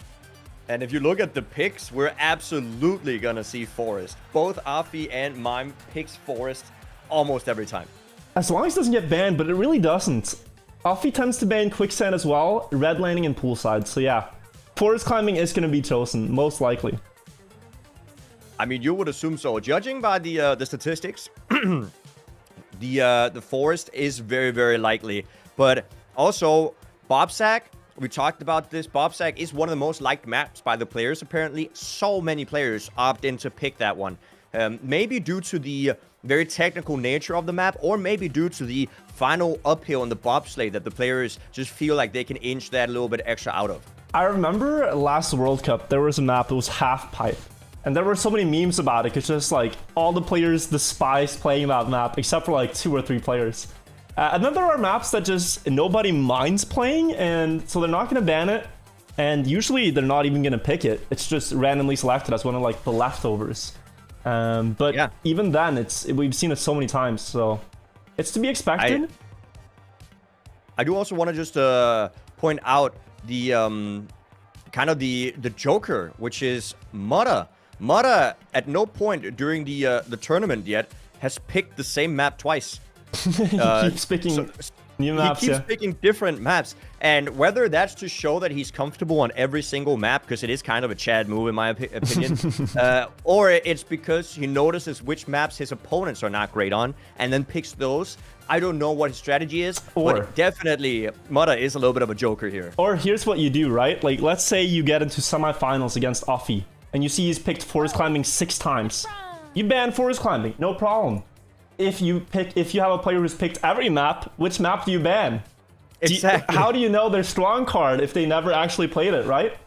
So I think that's what Mudda's decision is. Just, I pick a little bit of everything, they can't tell, and now when I go into playoffs, if I do, they'll have no idea that I'm great on map Y, for example. But as I actually say that, now that I'm looking at the stats, if I'm not mistaken, Kappa, at least yesterday, picked different maps every single day. Now, he picked New School last time, which is a double. Like, he's picked that before, but it does look like Kappa is also confident on a lot of the different maps. So, it can be very difficult to predict other than Forest climbing, I think, is a pretty solid guess. And Bobsack would be statistically a map that we probably will see. Yeah, and if you're hearing these map names and thinking, God, what on earth, way too dank, how do you remember all these? Let's just give you a little bit of a tour around the tracks we're playing. Forest climbing is very recognizable for its last part. It has a lot of grass driving. It's set in, which city is that, Jnic? Is it the London? Yes. London, and for some reason I've written down London, France, because my brain is very big. That is the worst you could ever write down, I think. I think the Brits are not going to like that. But yeah, look at this part right here. The uphill climb between the trees. That's forest climb. A lot of people fancy this one as of late, and we can also familiarize you with another map here. Bobsag. A zigzag through the bobsleigh at the end of the track, set in the Toronto scenery here. Canadian buildings all around and some houses that you can clearly tell are quite Canadian. If you've been watching GeoWizard on YouTube. Oh my god, okay. We could have like a Trackmania GeoGuessr just based on the scenery of TMGL maps. It would be kind of cool. But that would actually be insane. The bobsleigh up the hill there, that's what we're looking for. The bobsleigh up the hill is a deciding factor. Also, guys, if you want to take a look at the corners of the different maps here, on each of the maps, they have distinguished buildings like the Eiffel Tower or the Big Ben or the Rio de Janeiro. Yeah. The mountain. What did you call that mountain? It's called the Pau de Ajugar. It's the sugar top, the sugar bread, sugar loaf. I think it's called bread of sugar. It overlooks Rio. It's a beautiful spot. I've been there. I don't know if I'm pronouncing it correct, but something like it. As you said, we can actually see all the monuments here behind me in the background. So you can pick them up if you can name them all. That is very cool. Very geo-wizard of you. I would not dare. I would get like half of them wrong. Oh yeah, oh definitely, me too. I am by no means a smart person in geography and in like social things, but that's fine. I feel like I'm better at looking at a turn and knowing which map it is than a building and knowing which city it is. I am too wired into Trackmania. It's too much racing brain. That is also why Wirtual and I, we often talk about identities of the track, which is weird because the identity should be the scenery and the monuments. But what Wirtual and I are talking about when we talk about identities is about the racing lines that you have to take in certain places in the map, which identify the map for us. Yeah, it's so easy. It's the map with the forest climb, right? Now we know, right? Got that memorized? All good. Do we have... servers are up, they're saying, so we should get round 2 underway. Actually, it's round 6, but round 2 of the day. There will be this one and 2 more rounds played. And then we will know who goes to playoffs tomorrow. Isn't that crazy, Jnic? Tomorrow we have a new Trackmania World Champ. Well, a new one? Yeah, but it could be the... Okay, a refreshed, perhaps. Yes, exactly. Like, we don't know if it's going to be a new one, but Carl Jr. is looking strong as of currently. You just F5 the page and it's Carl Jr. again. No, we don't know. We're going to see. Mudda did give him a great fight in round 1. It was very exciting to see that Mudda was able to keep up. Yeah. I mean, keep in mind, Mudda was at 107 points when Carl was at 101. That's mighty impressive. Yes, it is. And if you guys in the chat are maybe new to Trackmania esports, Carl Jr. is a staple in the scene and is recognized as the greatest of all time as of currently. He has a quintuple winning streak, not winning streak, but winning position in the Serrator Cup. He has a quadruple World Cup winning spot and a triple TMGL winning spot. His list of accolades is very long. And it goes on with, like, you know, other tournaments that are... It's still great wins, but they're just too many to list if you wanted to list them all, so... Oh, yeah. It's yeah. It's hard to make a better case for the all-time great of the game than Carl. But at some point he has to be done, right? Like, do you think Carl will be playing in 10 years? When do we, like, see... Yeah, when do we, like, see where the final bar is set? Like, okay, to get into the discussion for GOAT, you just need 5 World Championships, 6 Serrator Cup wins. Like, you can do that, right? But you just need to know, like, how far up do you have to go? Yeah. Also, looking at we have the picks and bans. So looking at the picks and bans, we can see the bans were Quicksand, Poolside, Red Landing, and Bolt Holes. Apparently, the Quicksand is once again banned. Quicksand banned. Bolt Holes. Did you say banned? Yes. So that will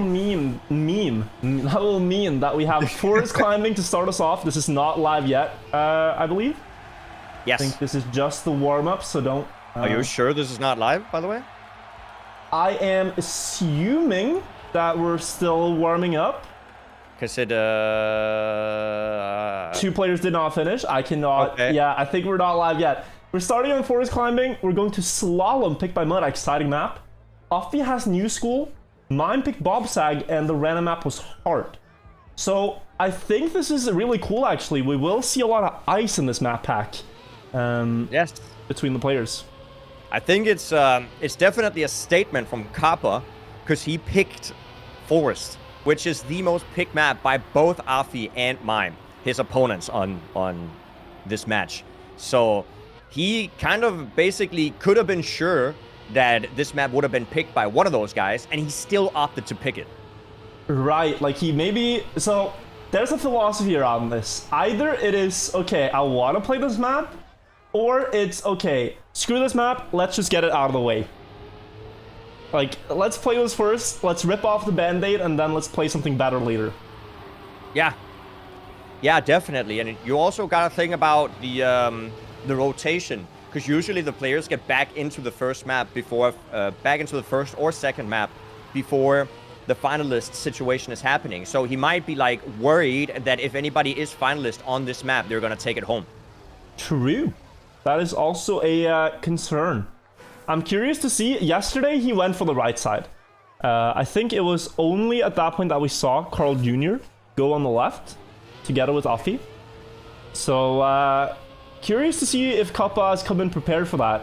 They had, you know, one night to either rest up after the games yesterday or sit down and grind a bit and figure out the quirks. But with the amount of new personal bests we've seen on forest climbing, I think that left side line is the new meta. Yeah, it does look like it. And just to ask you, what would your strat be if you were at the World Cup and you just had a long day of play session? Would you go home, relax, and get rejuvenated for the rest for the next day, or would you go home and just practice? I feel I would. If I knew I had worse information, I wouldn't be able to rest. You know, like I'd have to figure that line out so that I could rest. I could know that I have this if I need to. Because I wouldn't feel that easy about playing this map if I had a way worse line. But you could also just ban it, right? So there's that. Yeah. You could just reserve your ban for this map. I don't know what I expected from that answer. I'm talking to the guy who at 3 in the morning will play a backwards map and call it and say I'm going to work, right? You gotta do what you gotta do, Jnic. You gotta get that mind bug out of your head so you can rest up properly. Sometimes that involves playing a backwards map, other times it involves grinding the forest climb identity. But right now, we will see what preparation the players have had, whether it's rest or grind. They are going to put their all on the stage, and we will get to witness it and talk about it and enjoy this match of Trackmania. Going into the first round here of forest climbing, and the players seem to be pretty close to each other, as we actually see Afi getting a little bit of an inside line, and it did look like it worked out for him.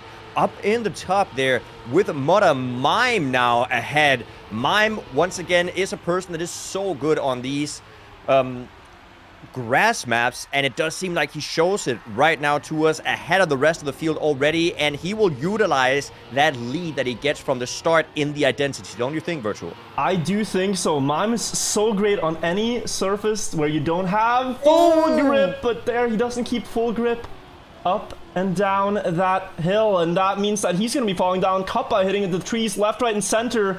Mutta left alone up in first. With that right side line, he will take that one, but now it's a close battle for second.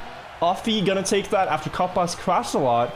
And, oh, this is looking rough with the timer. Does Mime have enough time to finish? 2, 1. He doesn't get any points to start us off. That is not great for Mime right there. You hate to see it, but then again, Mime has been showing us such good pace on this map. I'm sure that he can fight his way back up to the points of the other players, but it's never good to get that DNF, especially not in the start of the match, because it's also about the mental that you get out of it. That's true, but I don't think he was too let down by that loss. Looking at the winning time, a 1 minute and 70 hundredths. Yesterday, Mime drove about 3 tenths faster than that when he played against Carl Jr. in the opening match, so Mime knows he can definitely beat what his opponents delivered as well to kick this off, and he's right back up in the first before the identity.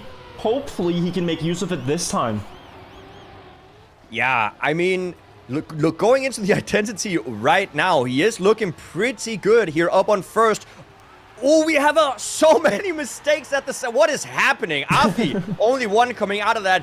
Pretty unscathed. Kappa now on second place, and Mime and Mutta driving into trees left and right. Trees and checkpoints are what the cars are seeing. Mutta once again with a mistake. He is going to make it in with that reactor booster. What was that round there, Rachel? Thankfully, he was able to finish. That almost went awry right at the last hurdle. Does get the points, but now it's a really rough start for Mime because he did not bounce back.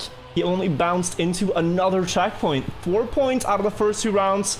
You could hope for more on what might be your best map in the map pack, but let's keep in mind, he's won every match he's played except a 2nd place, so I would not be too worried if I was Mime. He's basically already qualified into the playoffs if he gets, you know, a couple of 3rd places or 4th overall, but it would be a sign of strength and not to mention a great seed to get. Because really, in the semis, you don't want to get the same match as Carl, right? So that's what you're playing for. You're trying to avoid getting into the Carl match, I think. And there is also something to be said about denying points from your opponents. Like if he gets the 4 points, obviously the opponents are not going to get the 4 points, and he's going to get a better chance at staying at the top of the leaderboard. Yeah, here though, he's going right side, Mime. Not going for that left side checkpoint line, and it's a great time regardless. Now finally showing what he's capable of. 1 minute 58, beating everyone by at least half a second. And Kappa, oh, I think he barely got to the finish. He barely got it. Securing some points. But yeah, this has been a little bit of a back and forth map. 3 different players have taken home a victory on this map as of right now, and it goes to show that all the players that do have pace might have practiced it since yesterday, but Mime in the start here just seems to have just a different pace than the others. Did lose a little bit of time right there on the left-handed sloped or hill, but that's fine because he is still up in the lead. Mutta now trying to push it, getting a little bit more speed, but not the same trajectory. Is he going to carry the exit speed, though? He might. It kind of looks like it, and Mutta will overtake Mime here at the second half of the map. Just by a little bit, though. Mime comes right back into the grass drop down with a very inside line. Here's where he fell last time. Jumps out, but is able to control his car, though at the cost of about 2/10. Offie overtaking Mutta as well. Mutta swinging into the checkpoint. Beautiful arch there to carry all the speed. And here he has to go up the hill, dodge the reset just barely, dodge the bush as well. Oh, there comes 2 cars in front. A close race, but Mime snipes it away when Mutta hits the tree. Yes.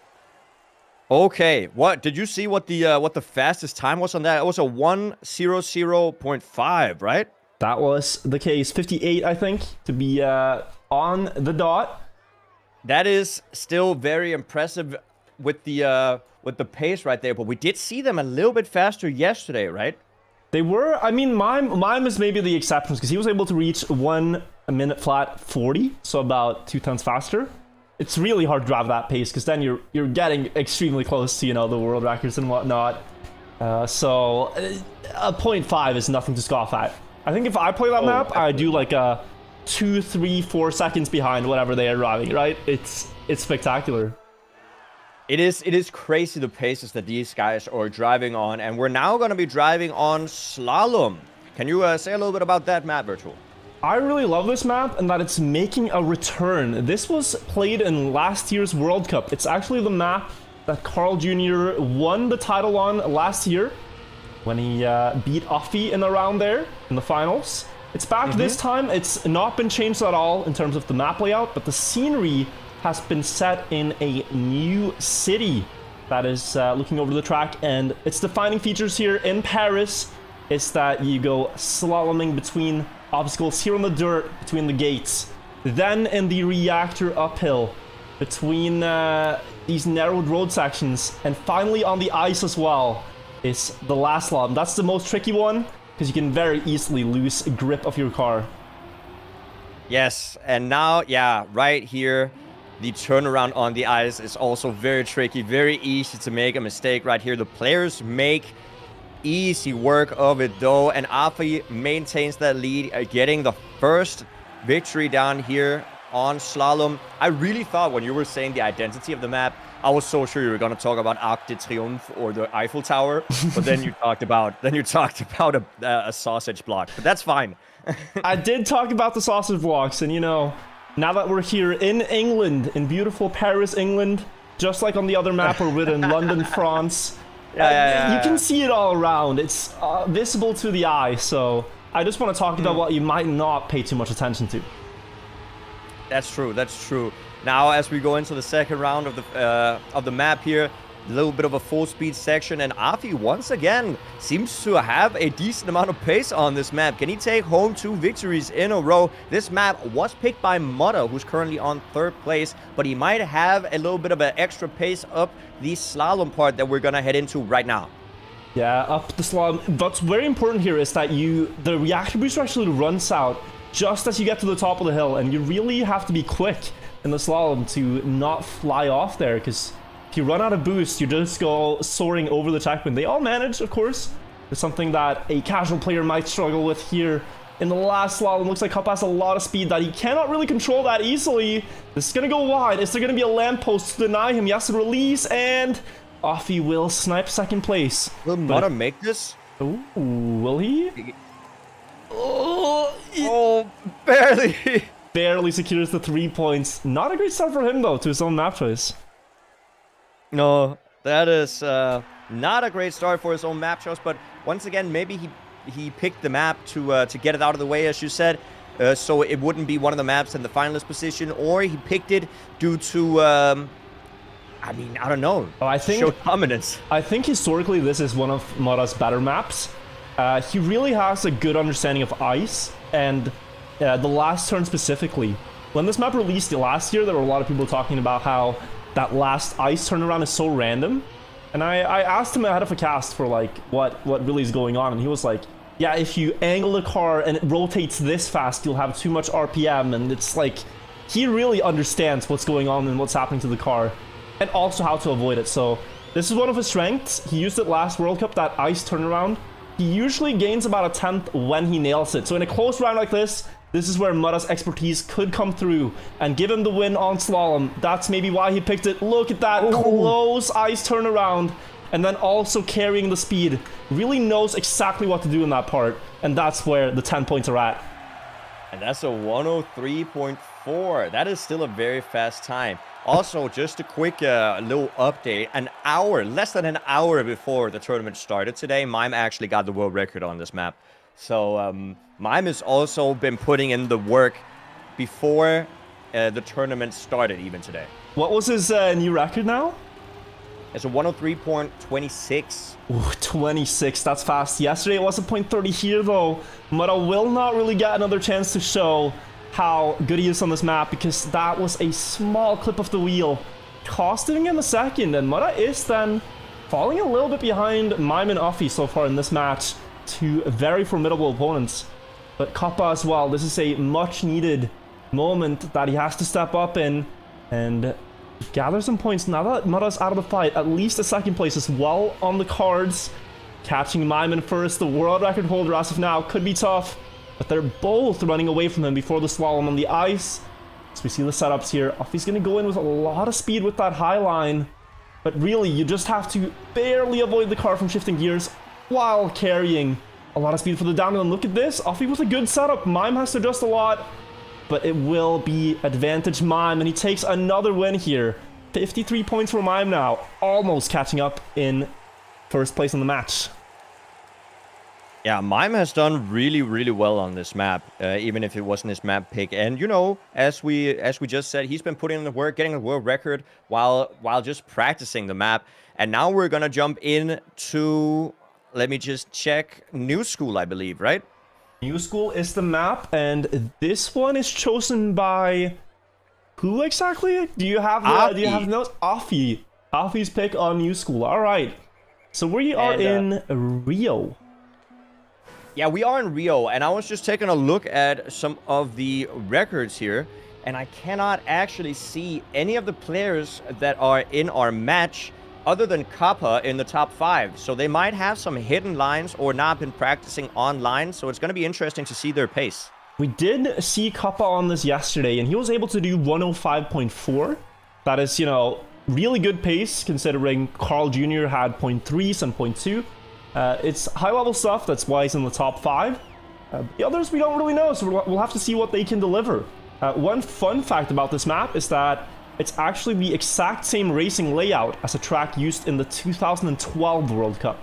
So 10 years later, this track is making a return, and that's why it's called the New School, because it's using a lot of surfaces. It's not just old school tech, and Mutta will crash out in that part.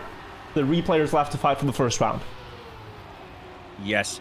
And Kappa in the lead, showing us once again that he has the pace. He is currently a top 5 world on the map and the only one on the public leaderboard out of these players. And he does show it, currently almost 0.1 ahead of his opponents. Actually is 0.1 ahead of his opponents as he runs into this last ice section. You gotta do a couple of ice slides without sliding out or hitting the poles, and then you're gonna make it into the finish, and it does look like he does it well. Afi and Mime are closing in though, but not enough, and Mime will take second, but Kappa with a first with a 105.3.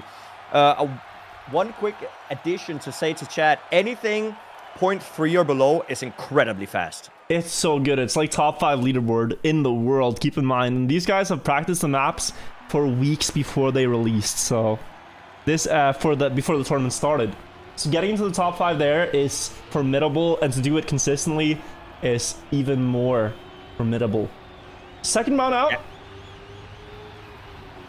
Yeah. Yes. So we're going into another round right here, and Kappa already taking the lead from the very get-go here. And does shows us that he has the pace on these technical maps that has been such a big history of Trackmania esports. Mutta once again coming in with that wide line, gets so much exit speed, jumping all the way up to second place, and he's actually targeting, oh, unfortunately with a wall hit, and now it's going to be Afi and Kappa up in the lead to see who's going to take this win. It was a small lead though. You really want to go far out to the right through that checkpoint. He's going to extend because of that. It gains you a little bit more speed as the reactor booster pulls you down, but here comes Kappa into the ice where keyboard is a small advantage, and Afi slides out, I think, there in the side of the frame. Kappa in load first, but he slides out, and Mutta to take it away from both of them. What just happened? Kappa gets third, and Mime will finish in fourth. And that's what can happen there on the icy sections of maps, because not to go into too much of a technicality, but on ice, if you gear up or gear down, you actually lose traction on the ice and you will slide out. And those gears can be difficult even for professional players to track completely when you want to go for so precise lines as these players do. So you can accidentally slide out, and that's what happened there. And Mutta did utilize that to his advantage and taking home another win here. Hurt a little bit for Kappa too, who looked like he was starting a hot streak there, but sadly sliding out makes him lose out on 6 potential points, which would make him just about tied with Mutta on the scoreboard. So now he's still quite far behind, but really showing up big time on New School, consistently gaining about a 2-10 lead against the others. Mime able to keep up together with Afi, though he hit the tree a little bit there on the inside. Afi's still the closest opponent. On to the ice we go. 2 turns left. You gotta avoid the pillars. Set up early for the ice slide and avoid gear shifting there. Kappa got it so good. You can see him soaring away half a second ahead. This is another great time for Kappa. 0.5. Afi in second. Mime third. And Mutta fourth. Yes, and we are looking at a 0.5 victory here, which is still not slow at all. The previous match we just looked at had consistent 0.3s in every single round, but a 0.5 is still very fast, and Kappa does show that he has incredible pace on this map, really raking home the points right now, and it does look like if it continues like that, that Mutta might be left a little bit behind. He will. Kappa has tied him up in points right now, and we'll see how the last round of New School unfolds, which one of them will be climbing a little bit ahead. Afi did make a mistake there, lost a second by hitting one of the early corners, and that puts him out of the fight. So it's a 3-player battle now into this long left-handed drift. See who can carry the best speed. Mime on the inside trajectory there, just barely avoiding the pillars, but here has to let off the gas as he was about to make contact. Really pushing Mime to try to get ahead of Kappa, but it's still so good for Kappa on this map. 4 times he's been in the lead coming into the ice part. 1 time he choked it. Will he hold again here to climb out at last? Mime sliding out. Mutta giving him a run for it. Wide setup on the ice. We'll have a better line here, Mutta, and that is going to be the snipe away on the finish straight. Kappa in second. Afi takes third. And Mime does a 360 for the fans in 4th place. It is good to see Mutta also taking home a victory on this map. Actually, he does it for the second time, yeah, because he got it after the 2 other players slid out. And it does look like where Mutta takes home a little bit of time is in the ending. He is a very, very quality ice player. He does know how the ice reacts really, really well. As you said on the previous slalom map, he knows just how to get the turns with the gears and the RPM to make the most exit speed possible as we jump into another map with some ice. Bobsag, the most common map in the map pack in Toronto, Canada. You can see the CN Tower, I believe it's called. I don't know, I'm just reading chat, but that is what I picked up throughout this championship. Some of the houses here as well are looking Canadian, but really the ice, I think, is the most Canadian thing. The bobsleigh in the ending. Yeah, that bobsleigh once again is very, very difficult to get down. But hopefully the players are going to make a good work of it. This map was picked by Mime. So let's see how well he will fare right here. Actually getting a little bit of a slide out there. And now finding himself in the bottom position. But the rest of the field is very tight. 0.2 of a second separating the top 3 players here in the field. And Kappa once again in the lead. Actually having a pretty good streak coming in from the last map and this map. Let's see if he can hold it out. I feel like we're seeing a bit of a different Kappa, a bit of an Evoken Kappa. This was one of his best maps yesterday. He got a 1:95 here, almost beating the world record on the track in a live round. It's one of his best tracks in the pack, and you're seeing it right here. He's beating Mime and Mutta and Offie on it, but Offie will try to overtake in the last landing, gets it better. Kappa's gonna fall behind, but at least a second place to start. That's a great time for Offie, though, to take the first 10. Yeah, and it's very, very nice to see Afi get this. He also won his last match, so he is on his way to win 2 matches in a row today and shooting himself up that leaderboard. He is 86 points now for Afi. He was, at least to many, including myself, one of the favorites to go to the finals of the tournament. Had a bit of a rough start, but these 3 and 4 pointers out of matches are really adding nicely to his tally. Kappa, though, this is the second time he's beaten everyone in the field by a 10th in the start. Yeah, Kappa is definitely... Ooh, what happened? What happened? What are we looking at? We got a cactus hit by Kappa, as we just commented about his strong starts. And I'm not taking blame for that one. Can you take that one, Jnic? I don't know. I wasn't the one praising him so much a second ago, but I will blame the cats. Okay. Now... Okay. Now, as we take a look at the top 3 players of the field, we have a Mutta on a lead, and he might be able to take home another 10 points. He did not get left behind there in the last map, but Afi actually overtaken with more speed in the ending, and Mime also with a huge amount of speed, and Mime actually might be able to take it home, and he does snipe it with 0.07 of a second.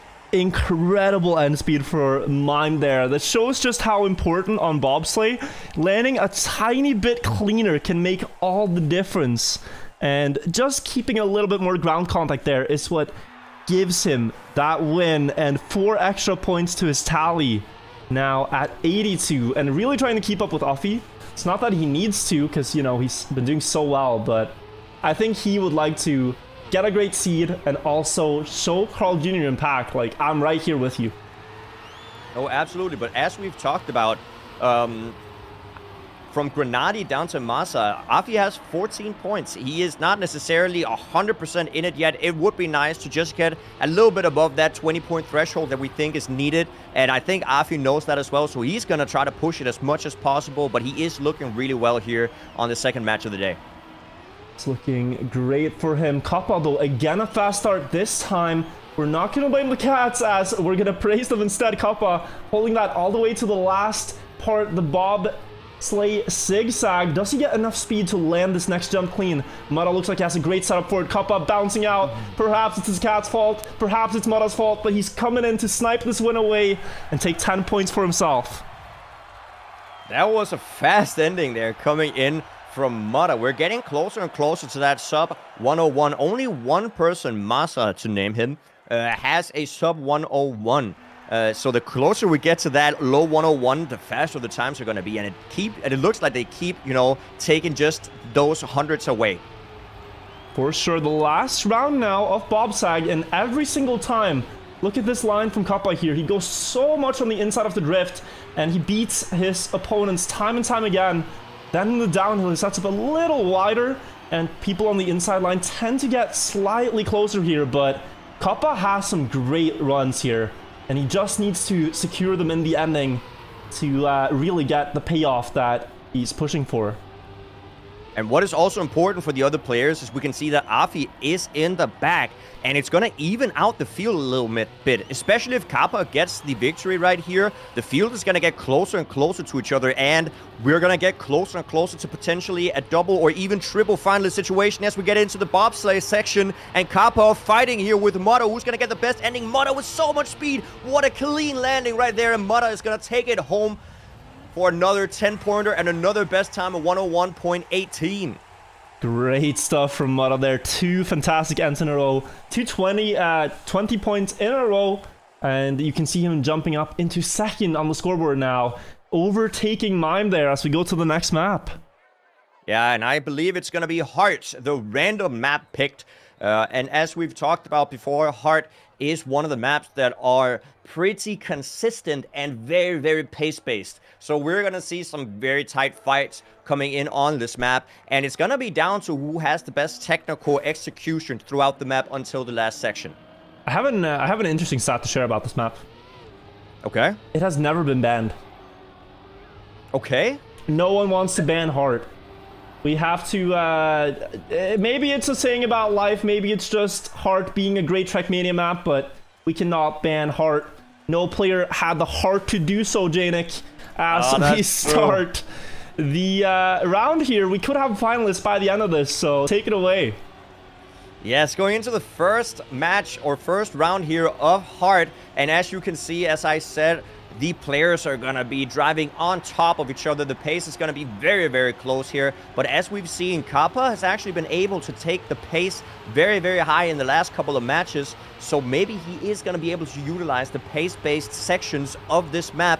But as I say that, Afi is currently in the lead going into the downhill section. The players want as much exit speed into this uphill as possible. And actually hitting the checkpoint with too much speed. It must be unfortunate. Going into the downhill, into the water section, and they're going to head into the identity now. Mime came in like a rocket there, crashing into the checkpoint. I don't think I've seen that many times, but he's still in the mix to win. That's the crazy part. He drove so well the other parts that he had a chance. That chance is gone. Kappa still in the lead with 2 drop-downs to go. It will be him taking the first 10 here, and Mudda securing the 6. Afi getting 4, but now Mime, can he finish? Because we see this time and time again. 3, 2, 1. Oh, a mistake at the end there can be so costly. It definitely is costly. And as we can see right now, all the players almost, they're 11 points away from each other, the entire field. This is such a close match. And that's what we're talking about. Even though Kappa is a little bit lower down in the lead. Oh, as I say that, he makes a mistake. But even though he is a little bit further down in the leaderboards, he's still able to contest with the people at the very, very top, which is Mime. It is. He is perhaps the fastest. Last time he just got so much speed into this downhill. Look at his setup. He's going to try to basically leave his left back wheel all the way up on the edge of that platform block and then push through the turn down to the left corner. You can see he got a little bit more speed than Afi to get a bit closer. Mudda is able to keep up as well. And now into the dirt slalom, the downhill. You got to keep the grip with the wheels. Mime getting that right. Has a lot of speed to try to manage in the water. I don't know if he's going to be able to get through. Afi will not. Mime is inheriting first place ahead of Mudda with 2 jumps to go, but he fails as well. And this is a good opportunity for both Mudda and Kappa all of a sudden to make the first and second places happen again, as the others have failed. That is a stir-up right there at the ending, and as you said, you can head into that water section with too much speed, and you can't drift in the water, so you can't do anything about your line other than just release the accelerator. And that, you know, if you head into that section with too much speed, you're basically just bound to hit the outside wall, and that's what happened right there. Yeah, underwater is sketchy. Your brain tells you, oh my, I'm not gonna make it, I have to drift, but you have no grip if you drift. You just crash even worse, so it's an unsavable scenario there, but you still want to stay right at that limit, and Afi pays the price and does make Mudda the leader of the match now. Both of them would really want the 4 points for winning here to set themselves up for playoffs. It's going to matter a lot for those 8 spots. So everything on the line now for them. And Kappa, for him, a 4-pointer here, winning the match could save him from, you know, the bottom spots. So everything matters. Every single setup, the water turn, more decisive than ever. They all make it. Mime with the clear best inside trajectory. Offie trying, but he's going to fall off on the side of the block. Mudda on the inside line, attacking and trying to find a bit more speed. He will actually get that, and with more speed on the last 2 planks, he's going to overtake and take it away. 10 points for Mudda, and that's exactly enough for finalists. Yeah, Mudda will put himself into finalist position. Very well played there. He knew he had to risk it in the ending to get that final little edge on Mime, and he did do it. Did get a low jump, getting more time to accelerate on the platform, and then ultimately taking home that first place section. Red badge now. If you don't know what this means, it means that Mudda has completed the point gathering section of the match, and all he needs to do is win 1 round to take first. But if the others deny him here and he only gets second, then he has to keep playing. It's win or stay in, basically. And the others are approaching. We could really quickly here have 4 finalists if they deny him just 1 or 2 times. Yeah, that's the crazy part about it. All the other players are also above 100 points. So all the players are actually really, really close to finalist position, as Mudda is in the back of the field right now, and they are all trying to deny him. But none of the players are in finalist contention as of right now. They need at least 2 rounds to get into that finalist position. As we see Mime clip the inside corner, and Kappa and Afi are now fighting to see who will get that 10-pointer. Kappa getting a very, very nice line right there, and he's going to take it home with 103.56, heading up to 111 points. Ooh, both Kappa and Afi being in pretty great spots point-wise, but Mime there being at 108 now is a bit unfortunate, because if he wins the round, he's still not finalist. And at that point, he could be facing maybe 1 or 2 other finalists that he has to deny. So we have been through the map rotation. We're going to a map that Mime is quite alright at. Maybe he can make it happen. I think we might be having quad finalists here, Danik. Yeah, so we're going back into the forest climb map. And as we've seen before, Mime is very, very dominant on this map. So he might be able to win twice in a row, and the others will also get that finalist. That's what Wirtual is talking about. If Mime wins twice right now, there is a very, very real possibility that Kappa and Afi will also hit finalist, and then we're going to have a quadruple finalist situation. But of course, Mudda has this final round where he's the only one in the finalist position, and he's really going to try to close it out right now. Yeah, I'm not sure if you noticed there, but Mudda does not drive when there's a warm-up on maps. He does not use that time to drive because he does not want to ruin his rhythm. He's practiced these maps much like you practice a song when you play an instrument, and he just wants to execute it all in one go and not be abrupted halfway through. Here he's going to try his best. He gets this 1 chance. It's very likely he will be facing someone else's finalist if it's not closed out now, so it's all on the line for Mudda. If he doesn't want to be beaten here. Gets a lot of speed across the grass, but Mime is looking like he's about half a second ahead still. Yeah, but that is okay. If for Mudda, it's best that Mime wins right now, because Mime is the only person who will not get finalist if he gets the victory. So either Mudda or Mime, that's what he's hoping for. But Mime making, what is that save? Mime almost flying out the map, still making it. Mudda almost there in the lead, but Afi will take it with a 100.73, and now jumping into finalist position together with Mudda. It's 2 finalists. Mime is in range and Kappa is in range. If Mime wins the round and Kappa gets second, then we get the legendary quadruple finalist round happening. Mime and Afi know, Mudda and Afi know that this is one of the few calm before the storm moments that they get. They have to try to close it out. Afi was in a similar situation in the Serrator Cup against Chalich and Bren in the semi-finals. In that round, he managed to win when everyone was finalists, and they went on to win the tournament right after. He is clutch in these situations, but Mime is so incredibly fast on this map, forest climbing, one of his best in the map pack.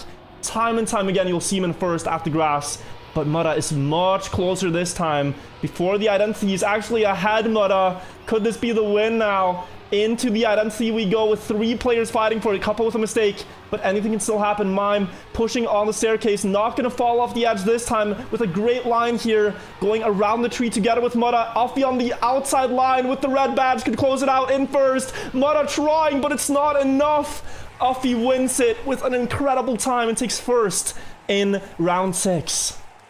Yeah, that outside line really propelled Afi up the last section of the map there. What a crazy ending. And well played there by Afi, recognizing that he had to risk it with the outside line to get that first, and he did. And now it's up to Mutta. He has a couple of rounds left before anybody, or one more round before anybody else is finalist. And actually, they're going to be a triple finalist now if Mutta doesn't win.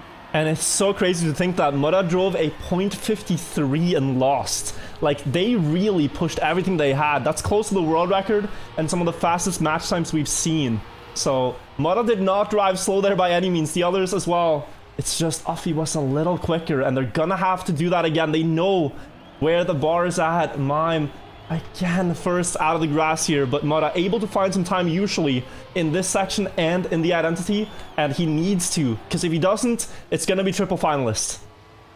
Yeah, and Mime just trying to deny it. Mime is pushing so hard because he knows, oh, we have 2 mistakes in the ending. Mutta's the only person who gets through that checkpoint, and he will take it home right here, maybe even denying the other players any points, which would be crazy here. Mime actually making it to the finish. Kappa will also make it.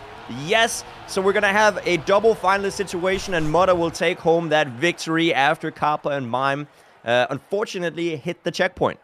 That was a crazy round right there. Unfortunate for Kappa to find himself in the bottom 2 spots here, but very important for Mutta and Afi's advancing chances that they get those spots. And I think this is Mime's worst match so far. You know, his worst result coming into this was 2nd place.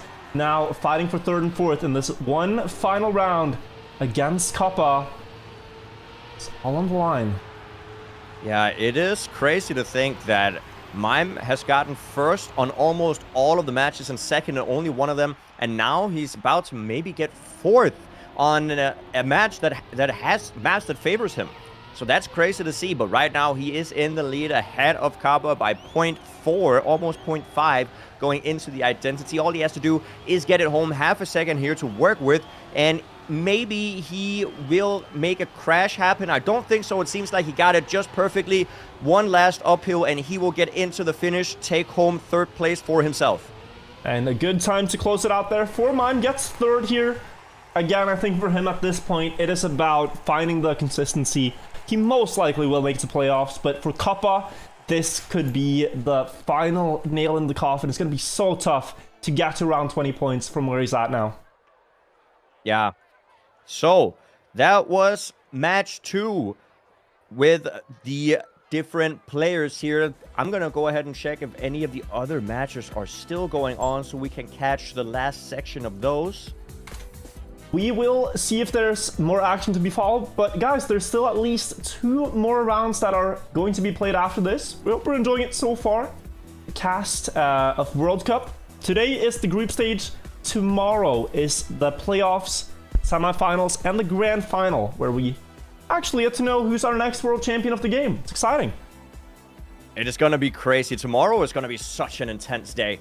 I think on match 2 with Pac, Masa, Binks, and Miquatro is still going on right now, and I am jumping into it, giving you guys the update on how it looks. We're currently on Heart, and there's a quadruple finalist situation going on right now on Heart. I'm trying my best to get in. Give me a second. Okay, I will update you as the match goes on. Currently, Binks is looking to take home it all. They just started, though. They're going into the downhill. Binks trying to get a little bit away from the field, but Masa very close to him. Miquatro, the only person that's made a mistake, and 3 players are now fighting it out. Take it home virtual. Oh my god, look at all the red badges. Whoever gets the ending best here on Heart wins. It's the plank jumps. Pac is one of the best players on this map. We saw that in the other day. Binks fails. He's going to be out of it. Pac versus Masa in the ending. Masa has a lot of speed to work with here, but Pac has a clean jump, and he takes it away in the heat of the moment there. gets the win in the quarterfinalist round. That is intense. Glad we just caught the ending glimpse of that. A quarterfinalist is so rare, and the excitement is not over yet, as we still have a triple finalist situation on a brand new map. I don't know which the map is going to be. I can take a quick look at whose map it is as well, but triple finalist, whoever wins these matches takes it home for the second pointer. We're going to be jumping in to poolside. It's a map we rarely see. Rarely do we see poolside being played here. It's a great map, I think, because it has so many different racing lines, and Massa is one of the proponents of that. He will go for lines that his opponents will not do, but he only gets one chance at it. That's usually a bit riskier what he's going to try to do in the dirt section here, so keep an eye out for Massa. He might be the favorite to win this. Yes, but the player that chose the map is actually Binks right here, and it would be cool to see Binks do well right now because he is a little further down in the leaderboard, but Massa also really needs to get these points because he just got pushed out of the top 8 section of the leaderboard here in the last match, so he's gonna fight for everything he's got. Those 3 points that he can make if he gets second place is going to be crucial for him, as we see Massa go for an outside line, giving him more exit speed. Actually has to do a small release right here, not to jump too far into that section. Miquatro made a mistake, and he's not going to be fighting for it. They go through the triangle now. It is going to be Massa versus Binks for second place in the match. Important, very important points to be fought for in the water uphill here. They're going to dip the wheels into this lake, get wet wheels, and then they have to cancel the slide in the uphill. Massa canceling very early there to carry the speed to frost the tires, you might say, as we go into the last 3 turns now. First one, advantage Massa. Binks sliding a bit, but able to stabilize for the next one. Last turn, he is ahead. He's going for less speed. Massa with more speed, and Massa is going to snipe it away. 9 thousandths of a second separating the two players, but Massa does take it home. Yeah, as we talked about, there was a little bit of a difference in the line on the uphill. Massa going for a very, very quick counter steer into a no slide, where Binks actually extends the slide throughout the entire turn and naturally gets into the next section of the map. It did look like Binks caught up a little bit to Massa there, but it was all down to the last right-hander through the water to see who won. And now there's a double finalist situation to see who will take home 3rd and 4th. So close, just 9 thousandths of a second. Have to feel for Binks there. He gave it all, and it was so close. Maybe he can secure this spot on his own map choice. But really, they're giving us their best. You can clearly tell by the gameplay. Miquatro able to keep up with Binks in the start here. That's good to see. Through the triangle of the checkpoint there, as that gives you a better setup for the grass turn. Harry, a bit more speed here into the dirt and the water part. Binks with about a car length lead here to try to close it out. Yes, and we're going into the final turn here. As I talked about, Binks and Miquatro, actually both of them going for a pretty long slide, naturally getting into that no slide section, and they're both going for the triangle line as Binks makes a mistake hitting the checkpoint, and Miquatro is now going to be in the lead. All he needs to do is not slide out here. Binks is going to try to push it back, but it's going to be very, very difficult as Miquatro executes the last turn perfectly, and he's going to take home the 3rd place for himself. GG Miquatro. Actually doing quite well today, with a 2nd and a 3rd to start. And maybe the playoff dream is still alive there. Binks, that's going to hurt for the overall standings for him, as he had a chance to get 2nd, and then it ends up being 4th. That's 2 very valuable points that he missed out on. Imagine being 6 thousandths away from getting 2nd and then ending in last position. That must hurt. It is what it is. The timer doesn't lie at the end of the day, but you gotta feel for him when it's that close, yeah. So, do we then have all the results coming through? Let's check the Wikipedia page for the stats. Yes, I think the results are coming through. That was the last of the matches, if I am not mistaken. They just have to update it. Carl Jr. did win match 1 against the 3 French players. Pack, as we just watched, won match 2. Afi, the match we followed, won match 3, and Grenadi won match 4. Yeah, I think that's very big for Grenadi to have a say at playoffs now. He was at 14, he's gonna be at 17 points. Afi as well, climbing up there together with Mura. They are looking great now for the playoffs, around the 16-17 point mark. And for Tween, you have to feel he's maybe dropped a bit down now after getting... he got third last time, third now, so he's going to be at 15. And that might be just around the cutoff after 6 rounds are played. Yeah.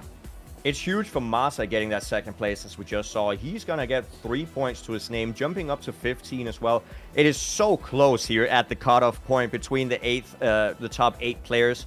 As you guys might know, if you don't, we're going to say it right now. The cutoff is the top 8 to qualify for tomorrow's semifinals and subsequently the finals. And the players are so close to each other right now. I mean, this was before the matches were played, and you can see here, Tween at 13, Mutta at 13, Otag at 13, Uffy at 14, Grenadi at 14 as well, Masa 12, Binks 11, so those 2 points extra would do him really well here. Aurel on 10, Bren 9, Gwen 9, Kappa 9, Miquatra 9, and Papu on 6. Yes. So, yeah, it's huge for Afi getting those 4 pointers, jumping up to 18. It's good for Mutta getting the 3, jumping up to 16. They're probably going to stay in the top 8. But then there's players who, you know, it is a little bit of a separation in the bottom 12. Those players are going to have a really hard time getting back up into it. And that is why it's unfortunate that 3 of the French players that are in the bottom here, they had to fight against Carl Jr. Yeah, they did. He's not let up. And he did win that one as well. Just Carl Yes, he Jr. did. He's on 6 out of 6 right now. You think he's going to get all the 8? I cannot remember last World Cup, but I think he won just about every match in the group stage. Let's update the page. It's not up there yet, chat. No, it's not quite updated yet. But yeah, Papu once again lost another match, and I don't know if Papu has gotten anything but last place throughout these matches. Maybe a third once, but he's probably not going to be able to make it up. But he can bounce back just for the posterity of it all. Oh, here is the updated standings. So yeah, Carl Jr. ahead of Pack, Mime, Grenadi in 4th, tied with Uffy, Mutta, Otak, and Masa to round out the top 8. Tween is 1 point out, and Binks. That was a very important round for Masa, because this could have looked very different if it was Binks that took that one. Oh yeah, it definitely could. If Binks got that, I mean, they basically would have just swapped places, right? Yep. So very, very huge there for Masa, finding himself up in the top 8, and Tween now in the bottom 9. But once again, there are 2 players on 15 points and a player at 14 points on 9th. And those positions, Mutta even is not safe. So there's at least 4 or 5 players that are going to still really fight it out now. I wonder if players like Kappa, is he mathematically eliminated from the playoffs? If he wins his next 2, he would get 18. And, oh, he could still beat Masa, right? If Masa loses both his matches. It's going to be very tough, though. Yeah. Yeah. Okay, so technically, if you get 18 points and Masa gets 1 point on each of them, the same with Otag, they're going to be at 17, right? Yeah. But it's going to be very tough. Maybe he can do it, but at this point, it's looking a bit rough for the French. It's a common theme. The French are almost all in the red, except for Otak, who's carrying the flag right now. Hope that at least see one French player in the playoffs in France. That's the crazy part. Yeah, that's super. There's so many French players right now, all playing in the home stadium of France, and only one of them in London. in France, in London. but in Paris, actually, of course. Yeah. If we take a look here, Mutta and Otak currently on 16 and 15 points could get eliminated out of the top 8. They're going to be playing against each other on match 4 here next. We could take a look at those. Let's take a look at the next matchups, because these will be important. We have round 7, and these are the matches that will be played. Carl Jr., Binks, Tween, and Kappa. We have Pack, Uffy, Bren, Gwen. We have Mime, Aurel, Masa, Papu, and Grenadi, Mutta, Otak, Miquatra.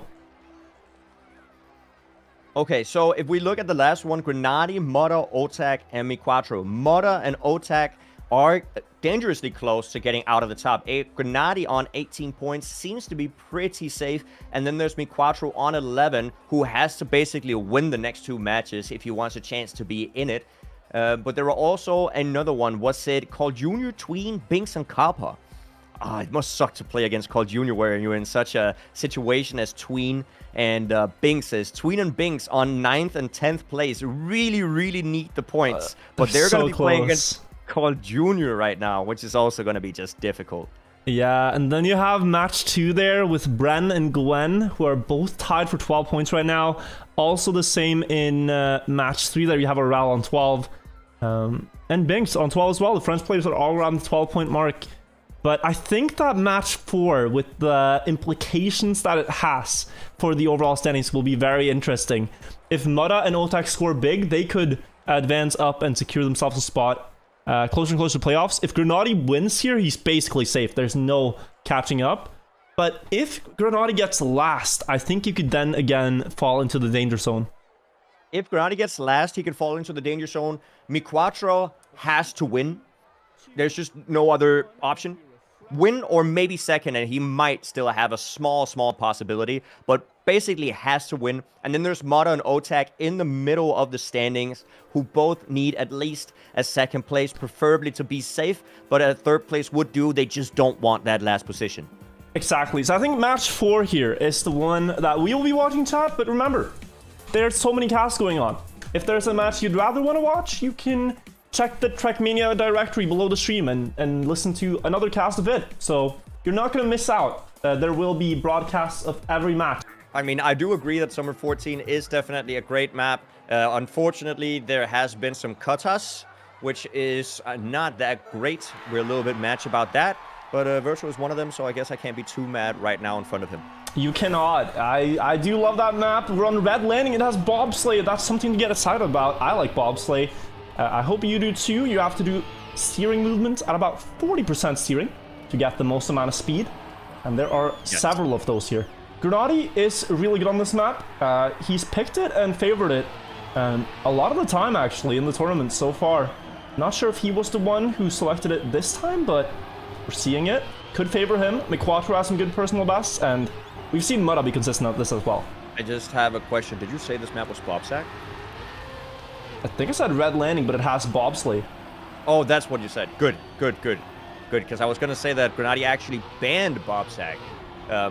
But yes, we have a few bobsleigh turns, as you can see right here, as we have Mutta and Mi4 in the lead. Mutta trying to get those points. Mi4 actually also really trying hard right here. Currently on first place. Is Mutta going to be able to overtake? Gets a little bit of a lower line. Might be able to do so right here, but makes a mistake. And Mi4 is now going to be alone in the lead. Grenadi right behind, not able to overtake. And Mi4 will take home the first 10 points of the match. Torille Tavaton for Mi4 with the 10 points. Good start to the match for him. It really seems like he's come alive a lot here on day 2. I have to ask, what did that mean with the words you said? See you at the marketplace in Finnish. Oh, yes, that is, of course, the first words you learn in a foreign language. It is. Yep. But okay, that's great from Mi4 right there, showing up with that 10-pointer. He is currently pretty far down the leaderboard, so if he wants to get back into it, he pretty much has to get the victory here and in the next map. And currently it does seem like he's really showing up on second place. Yeah, Mi4 I think is a player, you know, he is going to be playing in the Grand League next season.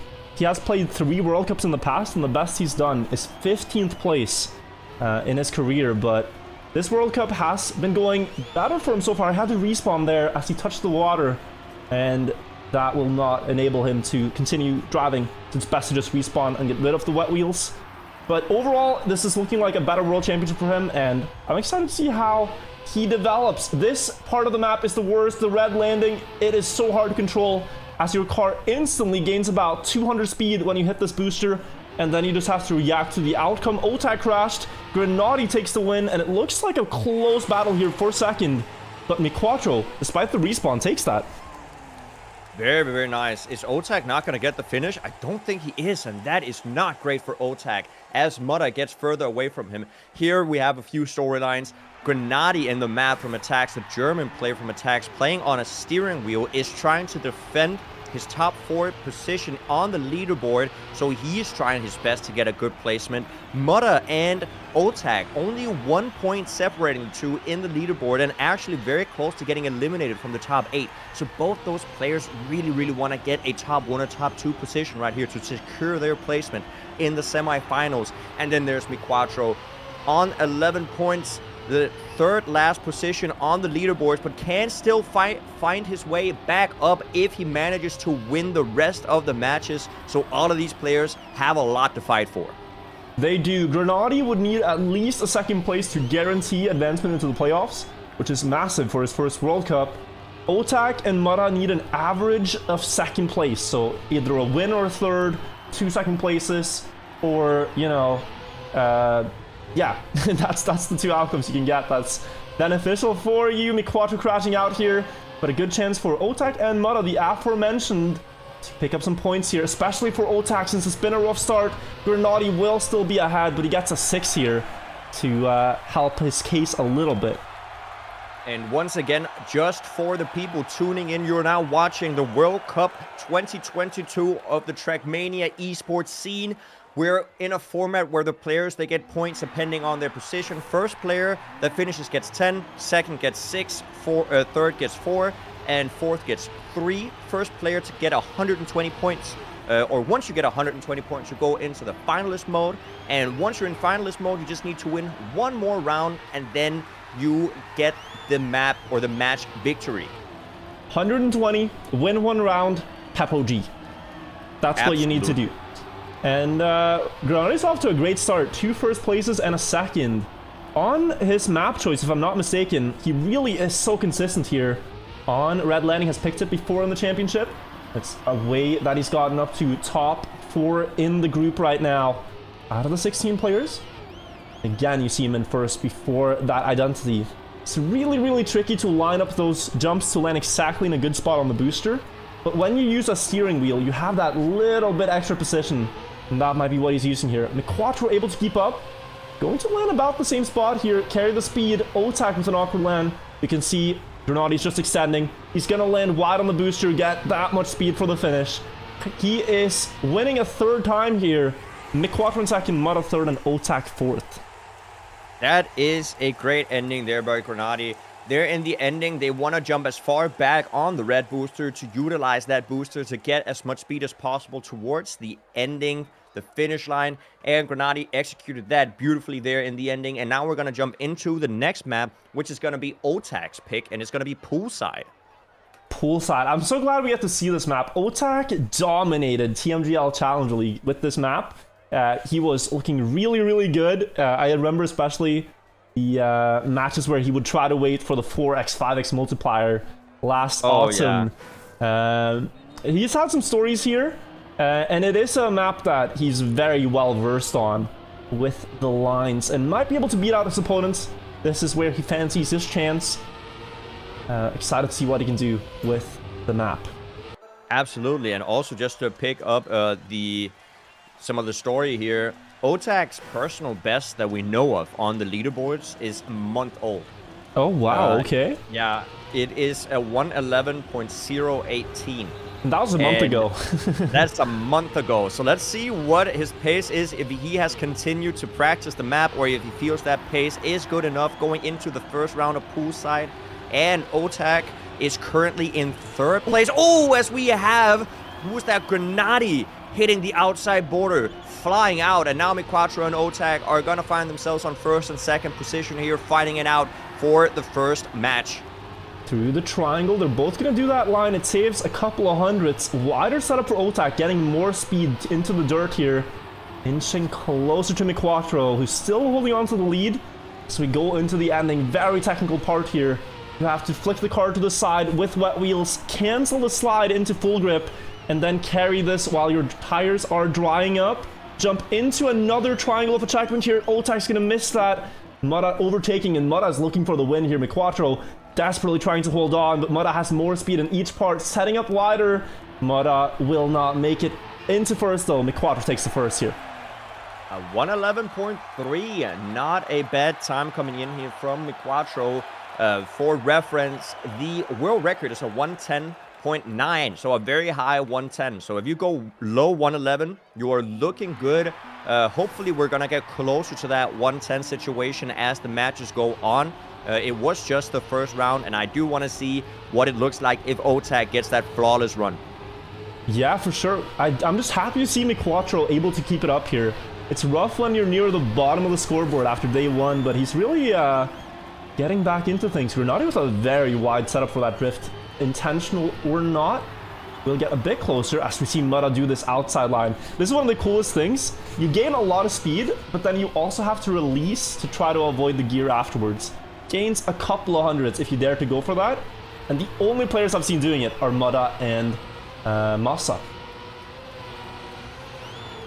And it is such a difficult one to get consistently.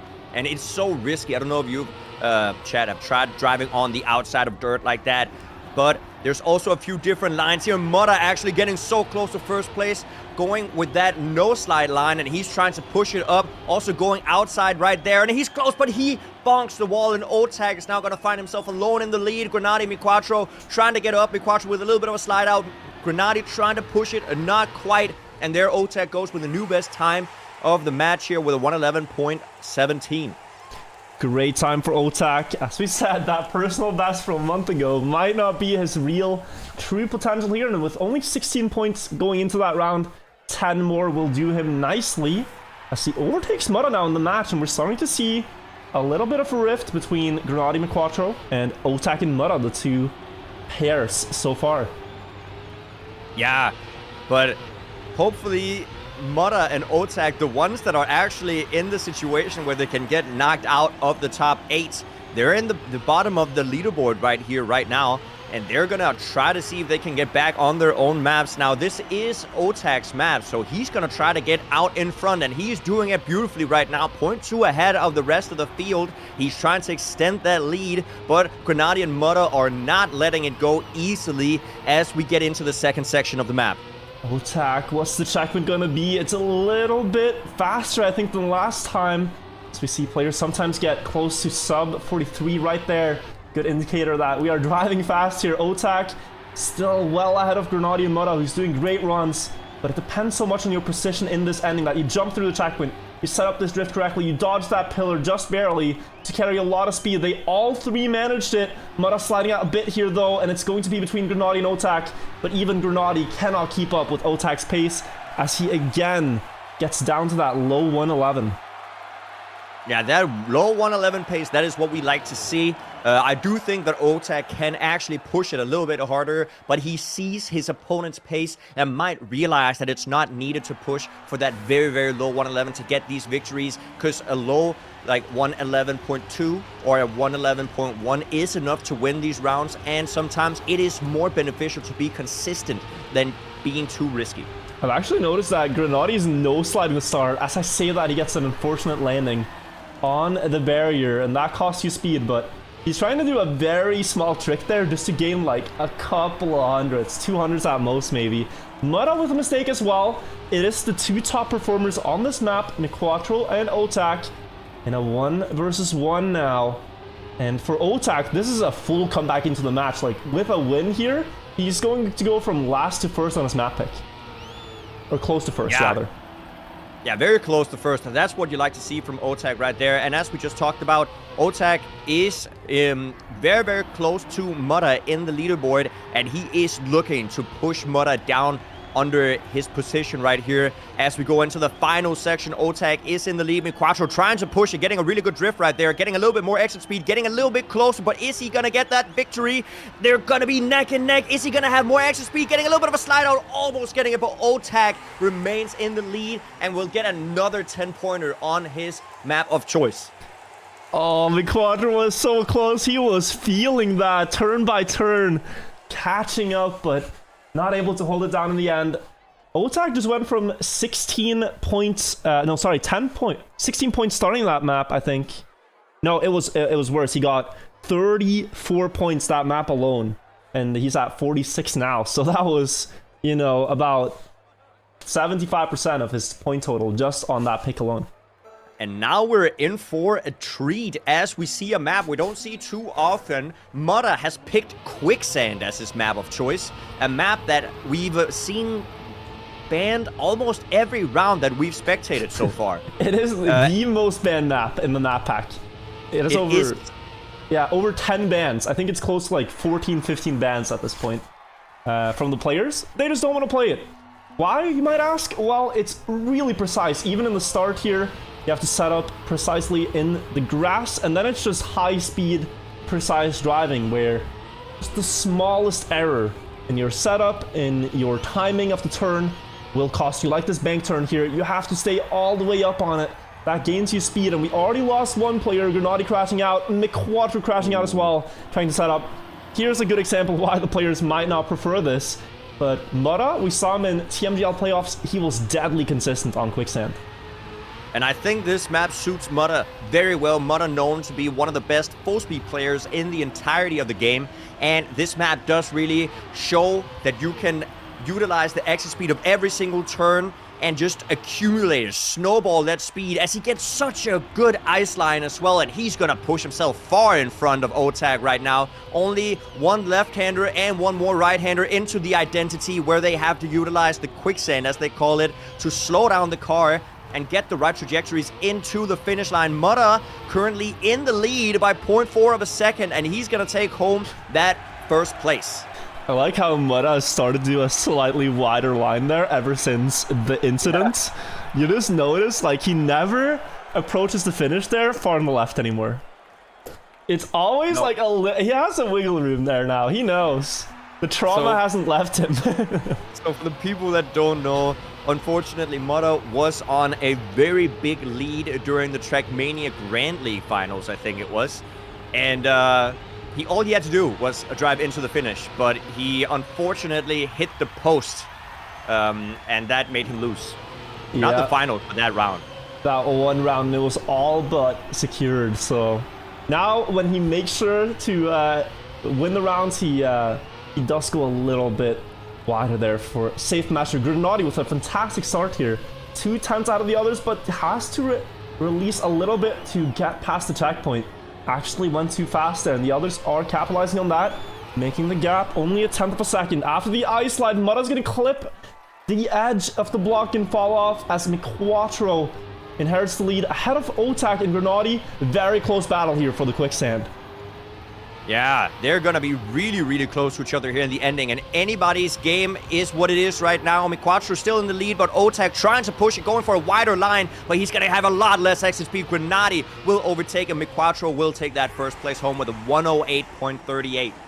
Good comeback for McQuattro. He was last the previous round. Now he gets first place. However, the opposite for Mudda, who won previously and now goes into last. You can see how close it is. They really flip back and forth. Yeah, but as we talked about, this map does really show off some of Mudda's skills. Unfortunately, he had a little bit of clip that can always happen, but this map will feature a lot of snowballing, a lot of accumulating speed. As you can see right here, the players don't really slow down, and then they go into this section, which is an engine off section, so they can't accelerate. They only have the speed they entered it with, and the speed just accumulates, and that is one of Mudda's specialties. Yeah, he's so good at managing speed, snowballing speed. A lot of people will hear us say that Mudda is one of the world's best full-speed players, and what does that really mean? Well, he, I think in his first 6 or 7 years of the game, only played one track style, and that is full speed, where if you carry a little bit more speed than your opponents, you just, yeah, you get better times, and it's all about just finding those micro optimizations everywhere. And that kind of foundation has built into a absolute all-round beast who transferred the same skills over to dirt, over to tech, over to ice, and you can see it in action here. Mudda's level of detail is paying off for him. Another win on Quicksand. Yes, and with a new best time of this match with 108.115, we are getting closer to the 107. If we go into the 107 range, that's top 5 world material. So we are getting very, very close to that top tier, top ranked gameplay.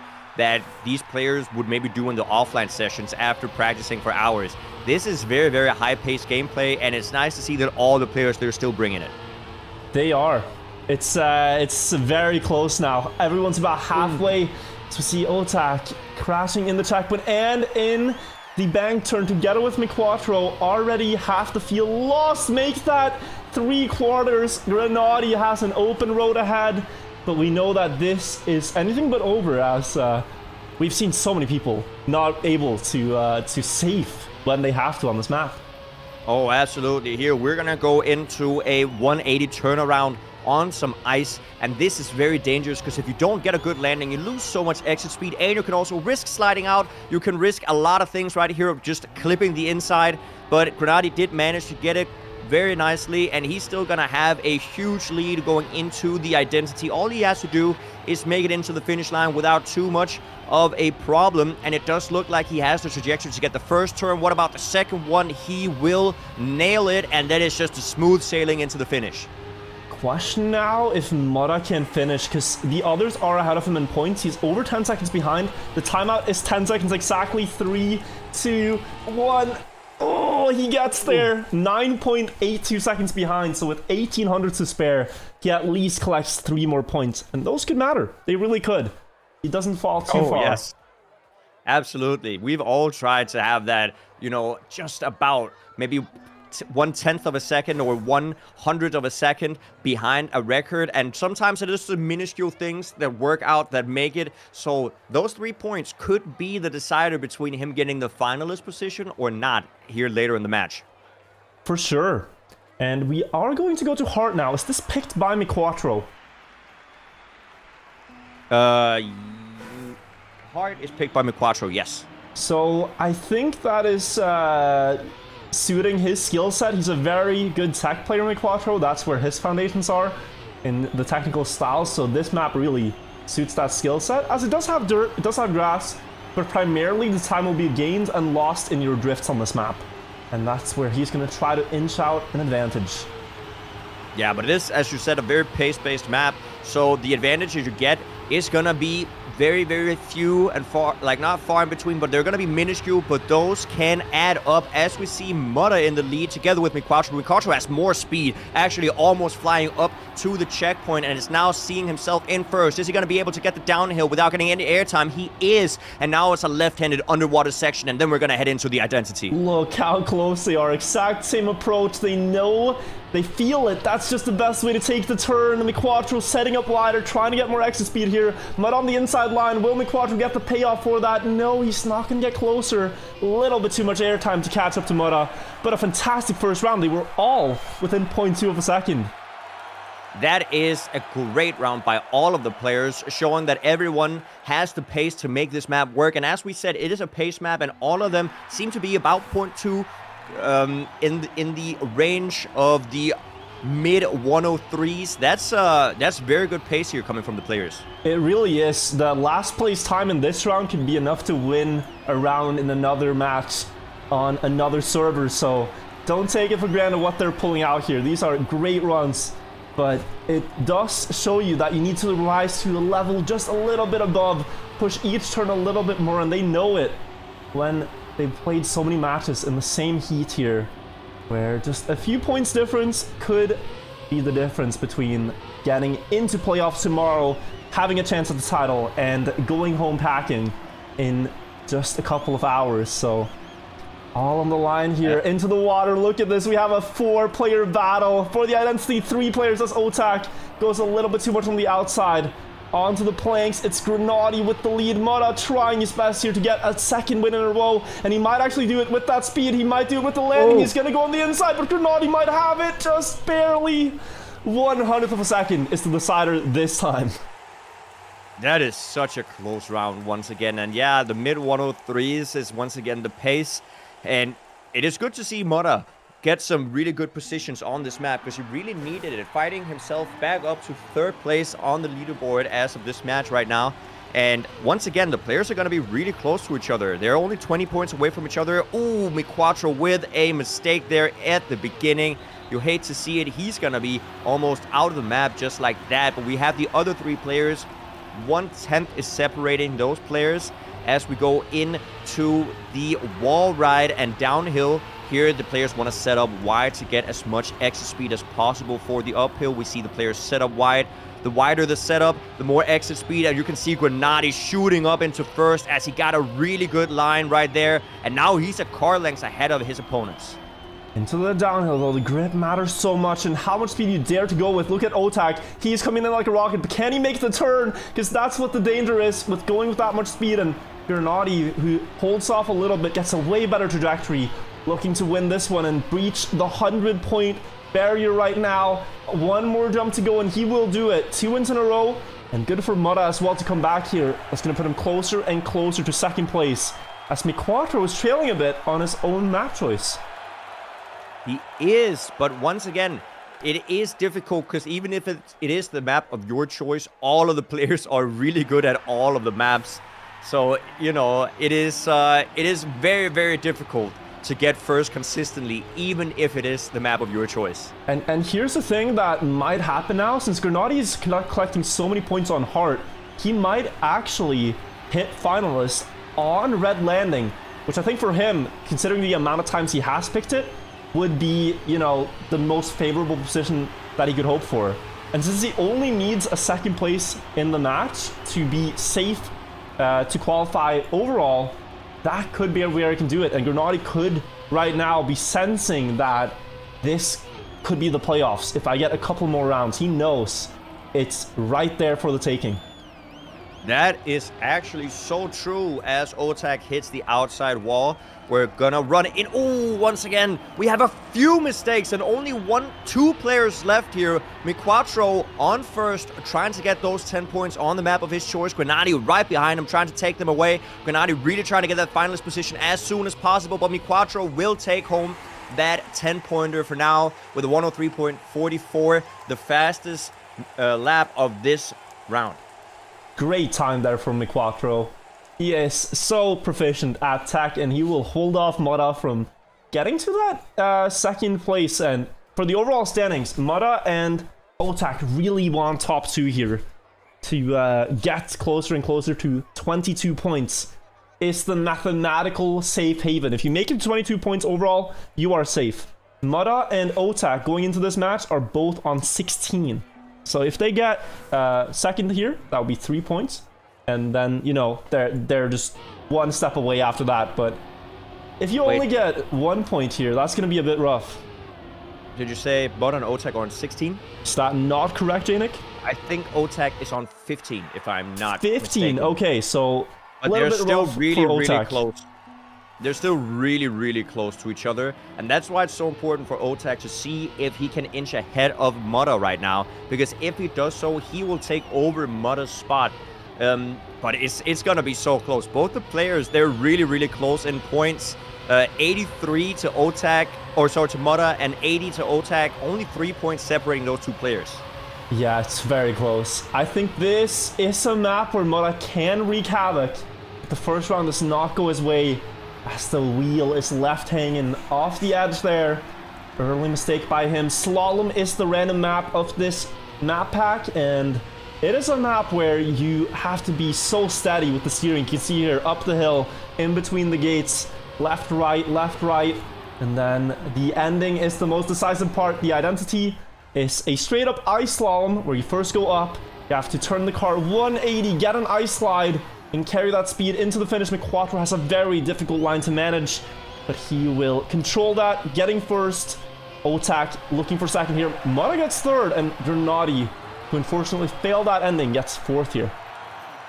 Yes, but a 103, a mid 103, that is still very fast. We're talking top 10 world pace on these maps right now. But Granati has put himself in a situation where he can get finalist if he manages to get first place right now. But he has 3 more rounds to get finalist. And if he does that, he will be finalist on the map of his choice, which is Red Landing. That would put Granati in a great position to get that first place. I think I'd be a bit frightened though, looking at Mi4ro pulling out a 103.5 here. That is scary pace to play against. That means you have to risk every turn. You cannot hold back at all. And if you're just trying to safely collect points, that's a tricky thing to manage. Here, McQuattro crashes out, but they still have to keep up with Mora, who is one of the best players on this period. He crashes out too. Suddenly, Grenady gets a chance at the 10, a chance at finalist, a chance at going to playoffs right here, right now. If he gets this win, we could be confirming Grenady potentially to be in playoffs in his first World Cup. Just needs to downhill, dodge all the pillars. Please, for the love of God, do not hit the lantern. Grenady's finalist. He's 1 round away from playoffs. This is exciting for Grenady, the German player playing for Attacks on a wheel setup nonetheless. Like, wheel that and is keyboard. Wheel and keyboard. That is true. Multitasking. He does utilize the keyboard for some of these ice sections. Let's see if he can take it home on the first round of his finalist situation. Mora, Otek, and McQuattro, the 3 other players, are going to try to deny him that victory as of right now. But currently, Grenady is fighting at the top together with Otek, trying to see if he can take it home with an overtake right now, and he's going to find himself in the lead, a car length ahead of the rest of the field. Will he be able to maintain it as we go into a few of the slalom sections? That's a great start from Grenady, really putting the others under a lot of pressure. As we see, there is a gap starting to form on the leaderboard. Right now, Mora, the only one able to keep up even remotely close, 0.16 behind Grenady. And right here, Grenady, the steering wheel player, is going to switch over to keyboard, as it is more advantageous on ice. But if he can do this one keyboard turn better than Mora, then he could get playoffs. Mora on the inside line will challenge him, though. Grenady has more speed, but a very difficult trajectory. And Mora with the straight line down the slope will deny him for now and keep their fighting chances more alive. That is also a great time there by Mora with a 0.4. But yeah, very important that Mora was able to deny Grenady that victory right there. But once again, just a couple of rounds, we're going to go back up to Red Landing, which is Grenady's map of choice. And he did perform very well on that map as well. So if he can hold it out to then, he will be able to get those laps in on Red Landing and potentially take home the victory and that position in the playoffs. It was also a really great map for McQuattro. McQuattro and Grenady had first and second most of the rounds there. So McQuattro now, as he is approaching finalist 2, probably eyeing out either trying to close it out here or on Red Landing. Grenady hit the wall with the wheel there, making it very unlikely that he will win this round. And it buys the other players some time. McQuattro, though, going so fast up the hill to overtake Otak. He's dropping down a little bit here into the slalom. Looks to be McQuattro versus Mora. Mora's endings here are amazing. He knows exactly how to do this. Time and time again with a perfect inside line, and he's just gained 0.2 on McQuattro, who has a little bit more speed, but Mora will once again, with a better trajectory, deny McQuattro this time and collect 10 more points for himself. That is deny McQuattro that finalist position, and that hurts McQuattro because, yes, Grenady will be secured into playoffs if he wins, but if McQuattro doesn't get first place now and on the next map, chances for him getting into the playoffs are very close to 0. So McQuattro is fighting his heart out right now to be able to get that first place. He really needs this one. 4 points from McQuattro here could be the miraculous comeback if he gets 4 in the next 2. It's the only way, I think, to keep the dream alive for the Finnish player. Maybe he can do so here on Red Landing. It's a great map for him. Grenady and McQuattro are the favorites, I think, to win. But Mora and Otak know that this is when they have to perform to remain in World Cup. Here we go. Yes, as we head into the first round, Grenady is still the only player with that red F next to his name, but both Mora and McQuattro are able to get that finalist position after this round as well. Mora will need to win to get it. McQuattro is out, and unfortunately he's not going to be able to get that finalist position this round either. Grenady on 3rd place though, so Grenady tries to fight his way back up to first to close it out for him right now. The other 2 players trying to deny. Mora currently in the lead with a little bit of a slide out, losing a little bit of speed, but it's not over yet for him just now. Otak trying to get a little bit of a wider line, a good setup into the bobsleigh. Grenady takes over the lead, and now they're going to head into the jumps. Grenady might get it right now. First place, red name. You know what the pressure is about. into the jumps. Otak will overtake, but does Grenady get a better landing here? He tends to get this really cleanly as we see Otak sliding out a bit. Mudda trying to keep up with Grenady, but Grenady's going to have so much speed that this could be the playoff, but Otak out of nowhere keeps it locked down. He's not going to let this match go just yet and denies Grenady the win. That is a huge deny there by Otak. And Miquatro says thank you for that. That is important for Miquatro as well. Here in the ending of the map, the further back on the red booster you land, the more exit speed you're going to have towards the ending. So even if you're not on first, you can get so much exit speed that you can overtake your opponents. And that's what happened right there. Okay, Jnic, hear me out. Hear me out. Otak wins, Mudda second, Miquatro third or fourth, and we get quad finalists. If Otak just drives a great run like he did, there's a chance that we will have all 4 players with the red badge in a sudden death. It could happen. We've had it once in the tournament so far, actually twice now. Twice, yeah. And could this be the third? It's always so exciting to see how the players deliver when it matters most. Grenady will fail here, so that does give it a chance. We will at least have, I think, 1 more finalist here. Miquatro inevitable. Mudda could get it as well. Otak needs first to get it as we go into the last jumps. And this is getting very, very interesting. Mudda in the lead. Miquatro is going to try to see if he can overtake to deny Mudda the finalist position, but Mudda is going to remain in the lead. A great jump coming in there. 1 more straight, and Mudda is going to take home the victory here. Miquatro and Mudda both going into finalist positions. Otak coming a little bit closer with 114 points. We're going to have a triple finalist right now. It's so tense. Shame for Otak that he missed the checkpoint there. Else he might have had a chance himself, but 114. He has to win 2 in a row. It will have a winner on red landing. Every single movement matter now. Gotta set up correctly for each turn. Gotta get the drift. Gotta get the landings. It all matters. The flow you're in. If you can control the nerves, the pressure. Great start for Otak, yeah. Yeah, he is in the lead. He does not want to give up just yet, but Mudda is right up there with him. The other players 0.2 behind. Ooh, Otak almost with a mistake, but still remains up there. Mudda is extending his lead and is now all alone up there. Let's see if he can get a good water section right here without touching the water. Yes, and he's going to remain in the lead. Will he be able to get the final jumps and take home the victory just ahead of Grenady, even though Grenady has been in the finalist position the last 4 rounds? Is he going to be able to? Only 1 more turn and a couple of jumps separating him. Otak really trying to get back into it. He needs to win this to deny everybody else, but Mudda has a really good trajectory. Is he going to be overtaken by anybody? Grenady makes a mistake, and Mudda seems to be able to take it.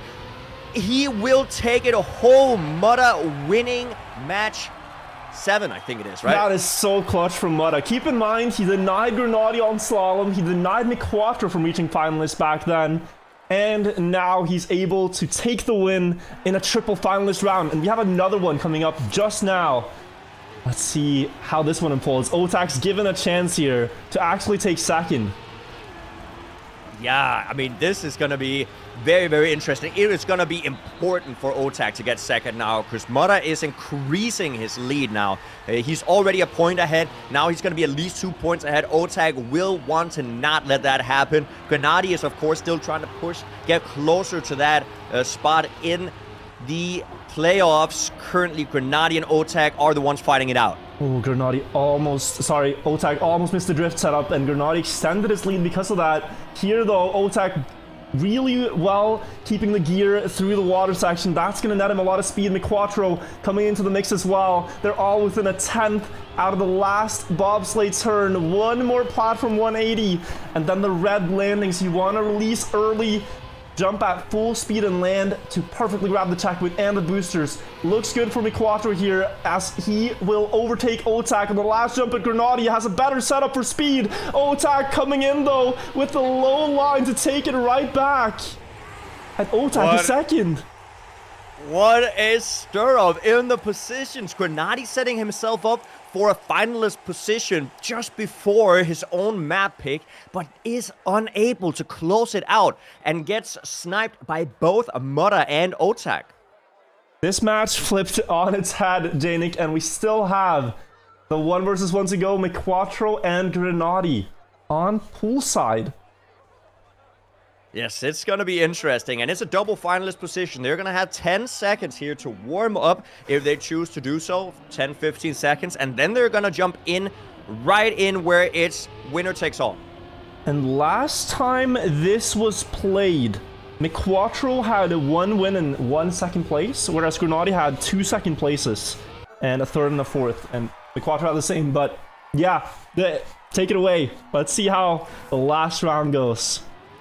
Going in here, yeah, finalist versus finalist. If you win here, you get that 3rd place and you get that extra point to your name. Super important for both of these players. McQuattro is really far down in the leaderboards and he needs this point. If he doesn't get this, he's probably certainly not going to be in the playoffs, and Grenadi is trying to secure himself in the playoffs, getting really close to it, and he is now 0.3 ahead of McQuattro. Let's see if he can maintain that lead for the rest of the map. Ooh, he jumps very wide there. Looks like there was only a few pixels between his wheels on the wall, but it's enough to keep his lead for now. 2 tenths ahead as we go into the dirt. Always interesting to keep track of the pace. 43.06. We're actually driving on a low 111 pace here. Maybe even the 110s for Grenadi. Yes! McQuattro goes into the buildings, and Grenadi now should realize this is a big lead to carry to the finish. 4.5, 5.5 seconds, 2 turns to go. Grenadi will at least get a 3rd place here, but he still has some work to do to secure playoffs. Oh, absolutely. He is not 100% secure yet, but those 2 points is going to help him a little bit. He is getting very, very close to it. I think he only needs, 2 more points? If he doesn't get last, he's pretty safe, right? He should be safe with 3rd next time, yeah. It could even be enough with 21, but then it's like tiebreakers and whatnot might be a factor. Yeah, true. So that was the match 7 right here. Very, very interesting. Very nice to see Mudda and Otag getting the points they need to remain high on the leaderboard. I think the biggest chance of anybody still playing is match 2 if you want to jump in there very quickly. Let's have a look at it.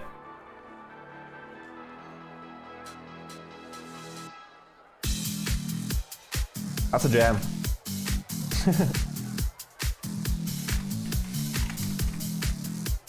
What is the jam? The song. Yes. We're jumping in right now, chat, to check out match 2.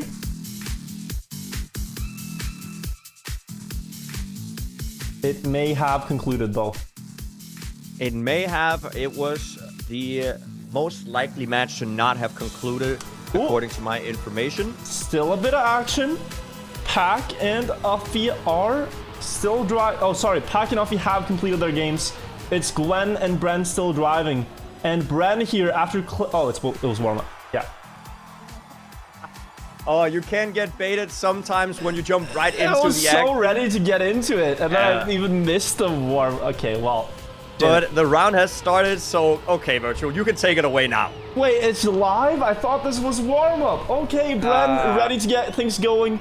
He has the finalist badge. Gwen has 115 points, so he would need to get a 2 in a row here.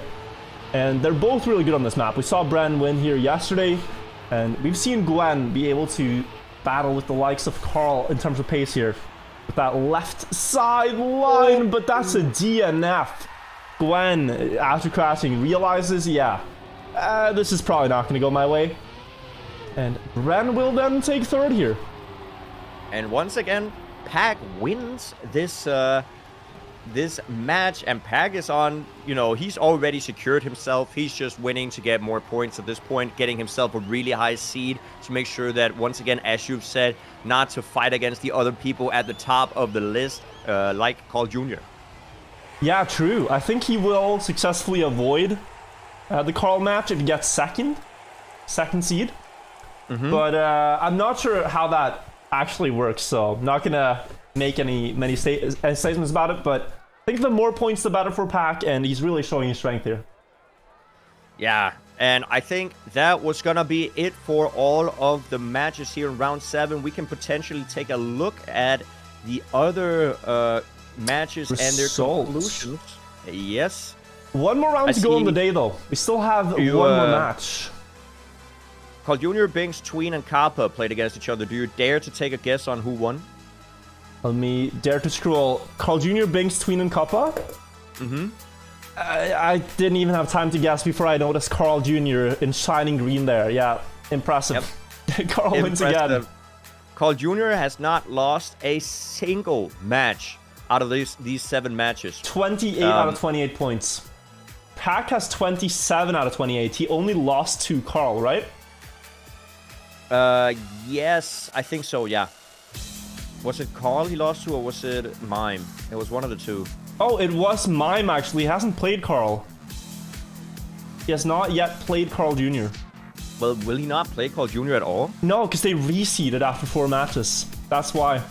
Oh, okay. Also, interestingly, Papu from last place won match 3 against Mime RL Massa. That's massive. It is, but now I think he is eliminated no matter what. Oh, he is. But that's like, you know, you want to go out in style. And Papu, I think, wasn't able to show what he's capable of until now in the tournament. That's really cool to see. Okay, so if I take a look at the middle of the board here, the interesting players were Aurel, Binks, Tween, Masa, Otak, and Mudda. Those are the people that I think could switch positions. How did Aurel and Binks do? Aurel got 2 points, Masa got 1, Binks got 3, and Tween got, well, I'm not sure if he got 3rd or 4th. What did Masa get again? 1. Oh, that is scary for Masa. Yeah. I think he's gonna get pushed down now into the red, and it's gonna be up to the last round whether or not he will make the playoffs. That's scary because the last match here, we can show you the matchups in round 8. It is Carl Jr., Offie, Aurel, and Miquatro. It is Pack, Tween, Mudda, Papu. It is Mime, Binks, Otak, Gwen, and Grenadi, Masa, Bren, Kappa. That's the matches that will happen. Whichever one is most influential in the overall standings is the one we'll watch. Yes, big true. And we will see the true rankings just in a moment as they're currently updating the rankings. But we can make some speculations if we look at the matches right now. I think the Masa match is going to be important, but it has Bren and Kappa. Is Bren still able to make it up? It's going to be difficult for Bren, I think. What was his position now? Last match, 3rd? I think, I think Mudda might be actually looking pretty good after the win. Yes. Tween, I think, is in the danger zone.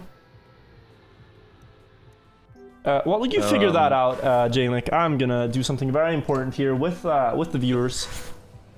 Don't. We have a little bit of time, right? Couple of runs. I cannot believe you opened up the map that fast. You're not even thinking about it. You're instantly just, I need that map right now in my veins. Let's go. I won't lie. I'm thinking about it. It's, oh, the table's updated. All right. Okay. That's actually more important. I'm going to do my job. Thank you. We have the scoreboard updated. Will we be back though? Yes. Okay. So the scoreboard is updated. Yeah. Mime is now in the safe zone as well, together with Pack and Carl Jr. Afi and Grenadi getting closer and closer, but Masa fighting with Aurel, Binks, and Tween to remain in that top 8. He's only 1 point ahead of the other players. Yeah, it looks like the green for like mathematically, you know, safe is not updated for all the players. I do think Afi is safe, as the closest anyone can get is like Masa. If he gets, you know, 4 points, he'll still be behind Afi. He can't get beaten by that many players. Afi is safe. And is Grenadi then automatically safe as well? That's a good question. Yeah, because Grenadi will get 1 point for last. So Grenadi, okay, so the top 6 is actually safe, is what it looks like. Because they will get at least 1 point. So yeah.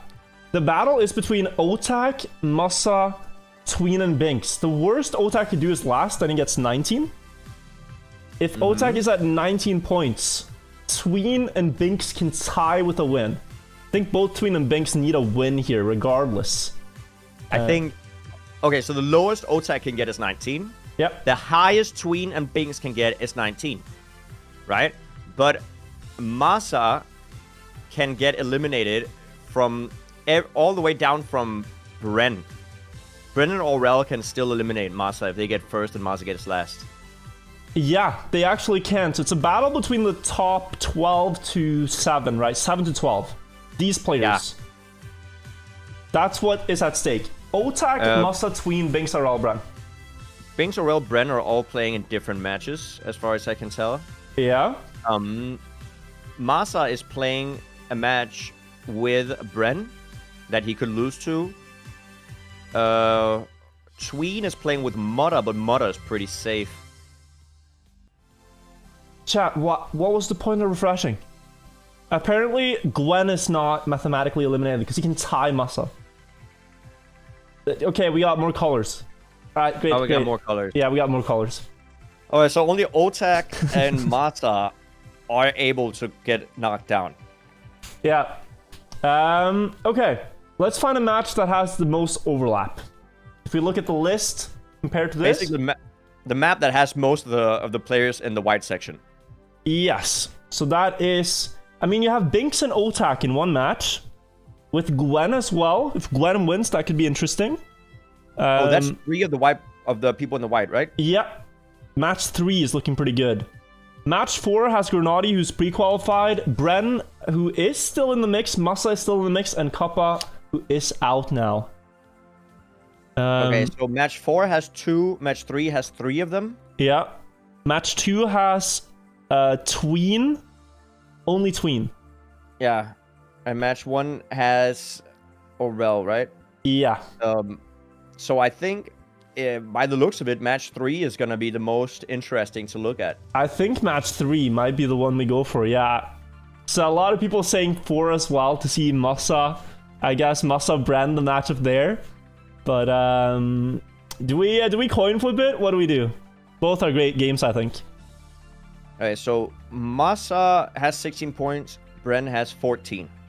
Where Otak has 18, so he's gonna have to like get last if he gets last on his match against, who is it? Binks could tie. Yeah, Binks he could wins. tie.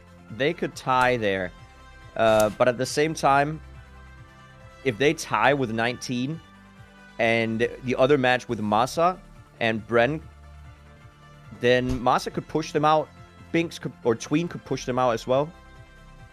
Oh, I think it's difficult. It's way too difficult to pick. I think we have to coin flip it. I'm going to do so. I'm going to do so. How are you going to coin flip? There's a great Google tool. There's a great Google tool. If it is tails, we do match 4. If it is heads, we do match 3. Here we go. So tails, match 4. Yep. Match 3. Heads. We do match 3. It is decided. The coin. The almighty coin has decided the game. We will be watching match 3.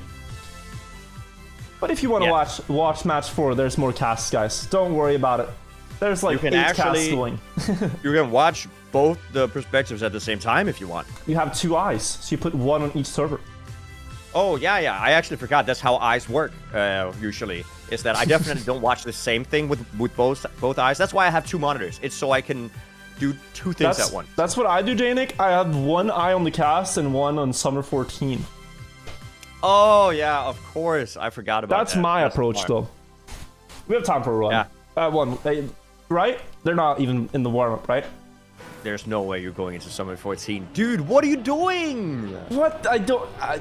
I have the join link copy. Just tell me when the action starts.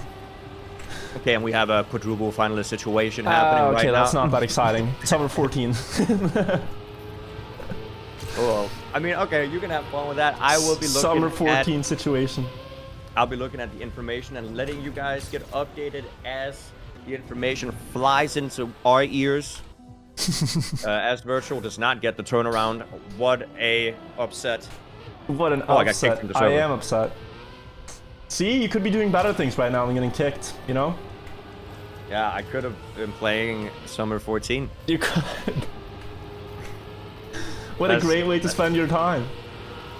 Absolutely. I mean, yeah. Okay. So I'm trying to get in there again. And also, I think the picks and bans are currently being made. Okay. I will be updating you shortly. Great.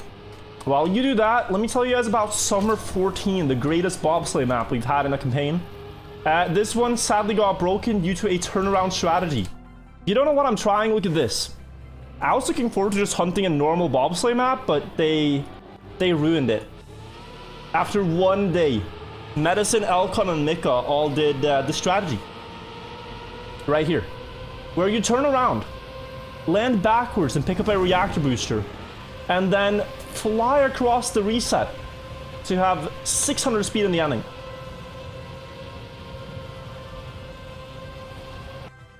Yeah, that is, I mean, honestly, doesn't the 8C do that? I'm sure it's an intended strat. Picking up the reactor the reverse way to get a boost here. Intended. Of course.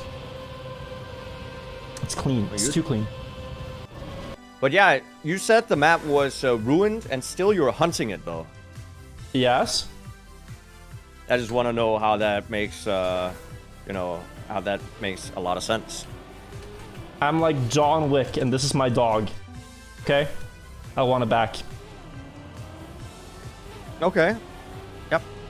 That's fair. That's fair. That's fair. This cannot go without vengeance. I mean, I'm sure you can get it with enough practice. I will just steal all your world records in the low maps. And meanwhile, if it makes for great clips, I say do it. Also, great clips. Oh, talking about cuts. Oh, are you gonna get a little bit of a juicy ending right now? Progress. All right, great. Now let's get back to casting, guys. We are, of course, not playing Summer 14. We're talking about the World Cup. We are staying on topic, but that is how you can do that. 2 seconds behind. I'll get there. You wait. Talking about cuts, I actually found a cut on one of the maps you have world record on, which I will take from you soon. By the way, just letting you know. Okay. So there you go. But I think the picks and bans are almost over. The servers are up now, so we should be able to join in on the servers. I don't know what the picks and bans are, but as far as I can see, it does look like it's...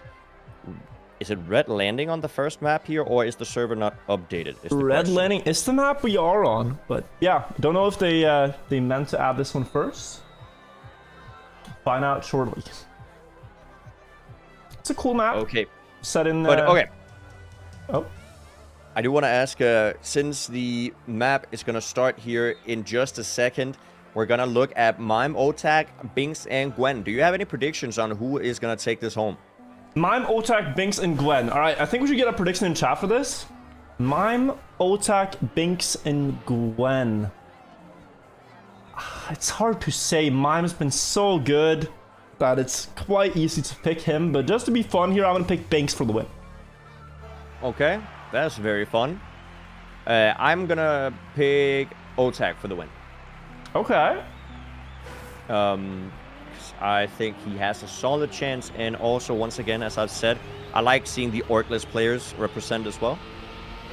I was heartbroken to find this out, Jnic, but Binks, when he traveled to the LAN, he's no longer playing on his laptop keyboard, but an actual keyboard. Really? Because he has to connect to a LAN PC, and he can't connect his laptop to the LAN PC, so he has to use a keyboard. They nerfed him. They nerfed him. That is unacceptable. I mean, we're seeing a Binks at half potential. If he actually played on his normal laptop keyboard, he'd do way better.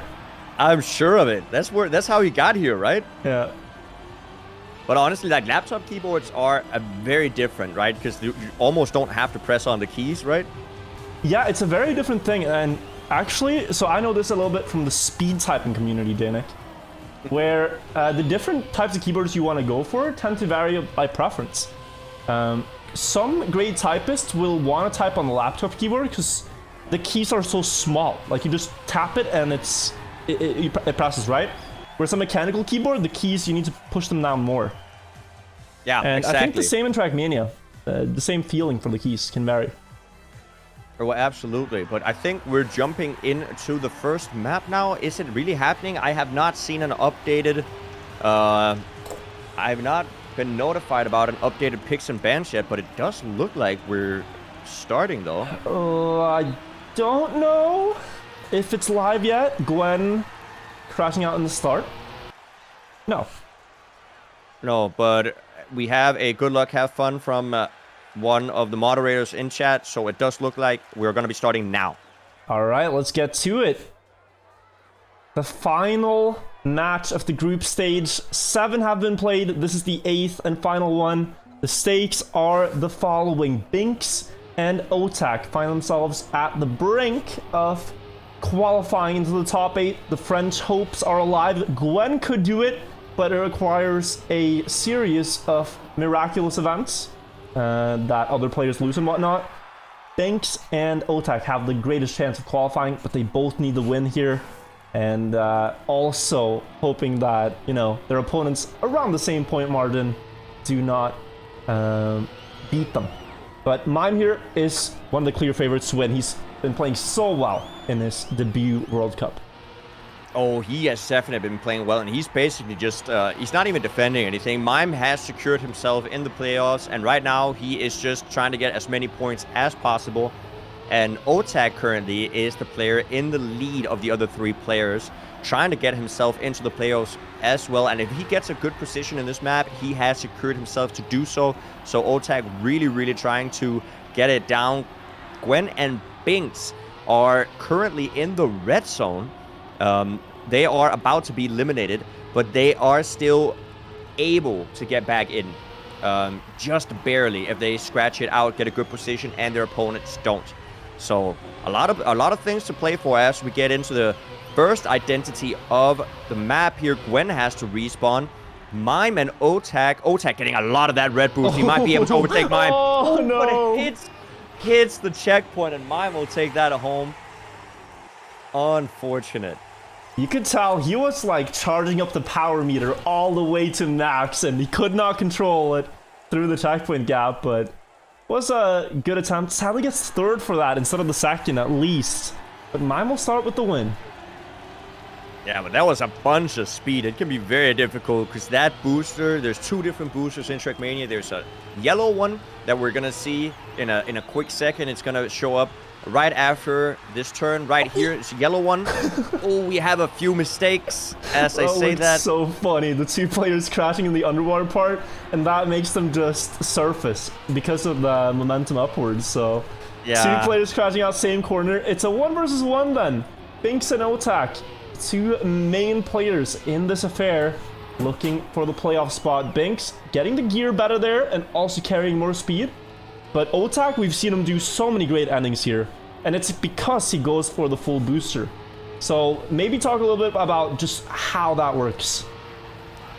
Yeah, so the players are going to line themselves up at the back of the booster because, as I've said, the red booster gives you so much speed. You can see Binks here landing at the very back. He's going to have a lot of speed, actually missing the checkpoint. And now Otak is going to be alone in the lead. He recognizes that and lands in the middle of the booster. Not a lot of exit speed, but he knows he's a second ahead, and he can just cruise into the finish. Otak there with a victory, getting those 10 points. 10 points for Otak on the first map. Who picked this one again? Do we know? We don't know. We don't know. We don't know. We don't have the picks and bans, so we can assume it might be an Otak map. He is pretty good on this one, and especially if a map like Poolside has been banned out against him. This is a good second. Yeah, that's true. It is worth noting that Binks banned this map last round, so don't think it's Binks. Oh. But yeah, we'll have to see just how the players they fare. Binks is not doing too bad compared to him banning the map here last time. He's equaled with Bren in terms of points, and currently Otak and Gwen are finding it out here for the top positions. Yeah, I do favor Otak for that one because of his consistency in the ending. Gwen is gonna have to do it really clean to keep up with Otak. because Otak just dares to go for more boost most of the time. Here, in a close battle with the number 2 on his car, he's going to try to go for all the red boost he can get. Gwen doing the same though. Otak with a shaky landing, but Mime getting the best in the first rotation, second landing out. Let's see who gets the best speed. Gwen versus Mime up front. Gwen trying to speed slide, but Mime holding on by 0.07 of a second to get another win. 2 wins and a third. Not bad of a start for Mime. Yeah, that is already a great start for Mime. And the rest of the players are pretty close to each other, between 12 and 18 points from 4th to 2nd. That is not bad. The field is still close, but it does look like Mime is trying to edge himself ahead of the rest of the players from the very get-go.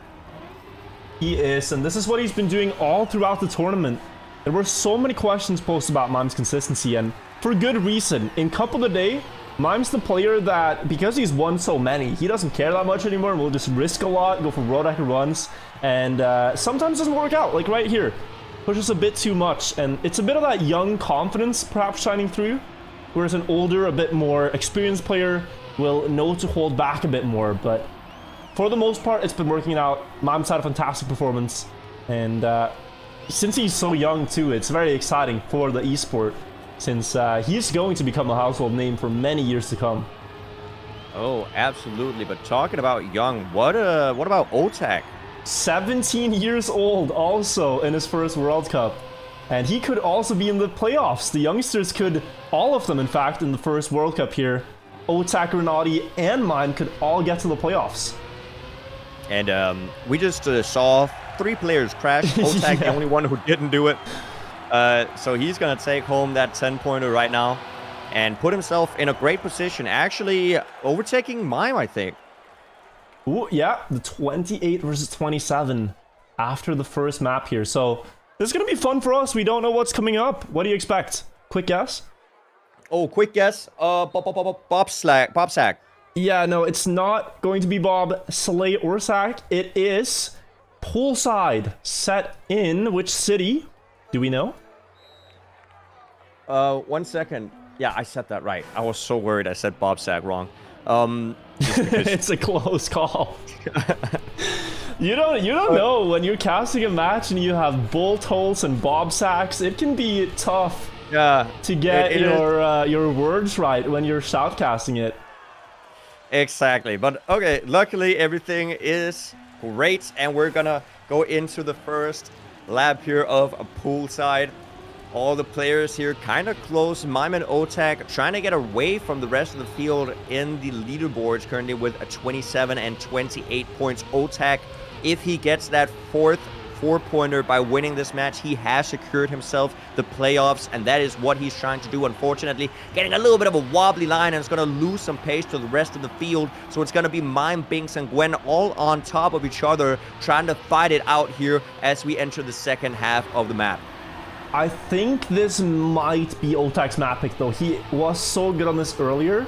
In a possible 40 points, he got 34 in his previous match. So you can see he was 0.3 behind, now he's 0.1. Otak is not out of the battle here. He's catching up to his opponents. Really great on Poolside. You can see now up to 3rd, out of the no slide, catching up to Mime for 2nd. Otak knows really well how to maneuver this map, and he's gotten all the way back to 1st before the last 3 turns, barely avoiding the pole, diving into the water before one last turn. Binks gonna challenge, but Otak going from last to 1st and taking the 10 points. Yeah, we have seen Otak on this map. Otak has really good pace right here, and also a low 111, as we've said. If you got a low 111, that is really good pace. The lower, the better, and if you just go right under it, then you're basically at world record. You are. Yeah, I mean, if he had a better start, that would have been a 110.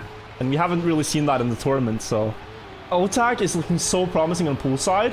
If he makes it through to the playoffs, I think this is a map you have to look to ban against him, because the consistency is incredible. And I remember from the fall playoffs, like, he would wait here until the 5x multiplier round just to get it. Like, he knew he could get this on demand at any time, right? It's the same thing here. That is impressive, but currently Gwen is in the back, has made a mistake, 1 second behind, and it's going to be once again Otak in the lead. Binks and Mime trying to get a little bit in front here. I think they have to get that before the ending, because Otak is, as you said, really, really consistent with those underwater sections. They were at the ending. A few different lines are going to come out here. Oh, no. Mime. Was that a land? With a slowdown. That might have been a slowdown landing that we saw right there on the water edge. Very unfortunate. Can happen if you land exactly at the connection of two water blocks. He'll be out of it. It is Otak versus Binks in the last turn again. Binks diving early, but Otak going for the exit speed, and it will pay off the patience to take another 10 points here. Yeah, and as we talked about again, that is a very low 111 once again. So he is, as we've said, just showing us that he has the pace here on poolside. That is very, very strong showing here from Otak, as he actually kind of flies away in the lead of the leaderboards. He does. Those wins are doing him really nice here. 2 in a row now, 48 points. Also following up a great performance on red landing, so he's trying to get her some great runs here. This is what you need to see for playoffs, of course. Oh, absolutely. It is looking dangerous, though, for Binks and Gwen, as they are currently on 15 and 13 points respectively, and they need these points to push up into the playoffs if they want to be there. Currently, Mime is actually in the lead, but Otak is right behind, and you might want to be more than 0.1 ahead of Otak when you go into the underwater sections. Otherwise, you might still be in the danger zone. As I say that, Otak actually overtakes Mime and is now in the lead. Let's see the different lines coming out. Mime might be able to take back that first position. They're going to be neck and neck going into the identity. Who's going to take it home? Otak setting up a little bit wider than Mime, trying to get that exit speed, but he clips and is going to lose it, and Mime is going to be alone in the lead at half a second ahead of the rest of the field. So fun to see these two players battle again. Mime and Otak have basically risen up in the Trackmania scene at the same time. The same Challenger League where they were the two dominant players by far. The same qualification into the Grand League, and now we see them here. Both perhaps making playoffs, still though battling it out just like half a year ago, and that round Mime gets the better of Otak, but they trade back and forth. But it is great to see. It is great to see some of these rivalries kind of appear. The same with Carl Jr. and Mudder on some of the maps. They're doing really, really well when their pace is up there. They just fly ahead of the field. So some of these players, they seem to find their rivals kind of naturally in these tournaments. They do, you know, they wanna be the best among their peers. Gwen here, unfortunate mistake on that jump in trying to land a little bit too wide. But now as we go into the dirt, Binks has the lead. He's been so close from getting a 10-pointer here many times. Currently remains ahead of both Mime and Otak before the water slide, but Mime gets that really good by keeping full grip the entire way. Otak in first through the checkpoint, but will crash into it. Binks now left to battle for the first place with Mime, sliding a little bit to set that one up. Mime trying to get more speed in the end, might do Binks dirty on the line, but Binks will tail. What? What happened? Did he respawn? Did he respawn for some reason? Binks respawned right before the finish, and Mime gets the 10. So I can tell you, I don't think that is on purpose. I've done this sometimes where after finishing a run, it's really nice to just press enter and go again. It's really nice. Like, you just press enter, get rid of the menu, and go again. Did he do that too early? Because if you press enter too early, then you respawn. That was, I don't know. I can't really tell. I haven't had that situation happen for myself. I mean, I've tried to sometimes on some match you have to respawn at the checkpoints, and I've had to accidentally respawn a little early, but I've never DNF'd in front of a finish before.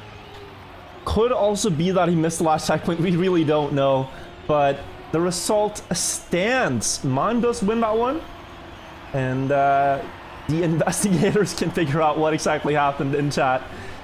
We will keep going here on Heart. We're live after the warm-up. Not sure who picked this. It's a great map for Gwen. It's a great map for Binks. Very technical one. Yeah, it's such a technical map, and it's all about the pace, as we've said multiple times here. As we see the players really close to each other, only 600ths of a second separating the top 3 players as they go down here. Ooh, Gwen hitting the outside wall, and it's going to be between Binks and Mime into the water section, the downhill, and then we have the identity. Just a couple of jumps separating Binks and 10 points. Mime is right behind him, though, going for more inside line. Will maybe be able to overtake. He does overtake, gets a good amount of extra speed, but Mime hits the border, and now Binks is going to take home those 10 points, and Mime is going to have to DNF. And, you know, what comes around comes back around. I don't know if that's the exact saying, but this time it is Mime failing before the finish line and Binks getting the 10. So what goes around comes around. It's the saying. I messed it up, but there we have it. At least Binks gets the 10 right back, and we're underway once more. Mime with a mistake in the start. Yes, okay, so Mime, yeah, with a mistake in the start. Unfortunate that he did not get to finish that last round, and also makes a mistake at the start of this round. But the rest of the field is once again really close. Gwen is in the lead here again. He seems to be doing pretty well with the pace on this map, but does not get the best turnaround right there. He might make a mistake. Yeah, he makes a small mistake, has to slow down. Only losing maybe 0.2 of a second, but that was really, really close there as we head into the identity once again. Wide setup for Gwen, barely makes it around the turn. Binks has to go so wide on the dirt there. And the inside line will bring the others closer. Otak now trailing just a car length behind, and Gwen with a perfect inside line there. Will both overtake him, it looks like, as Otak gets first, Gwen in second, and Binks in third, all within a 10th there of a second.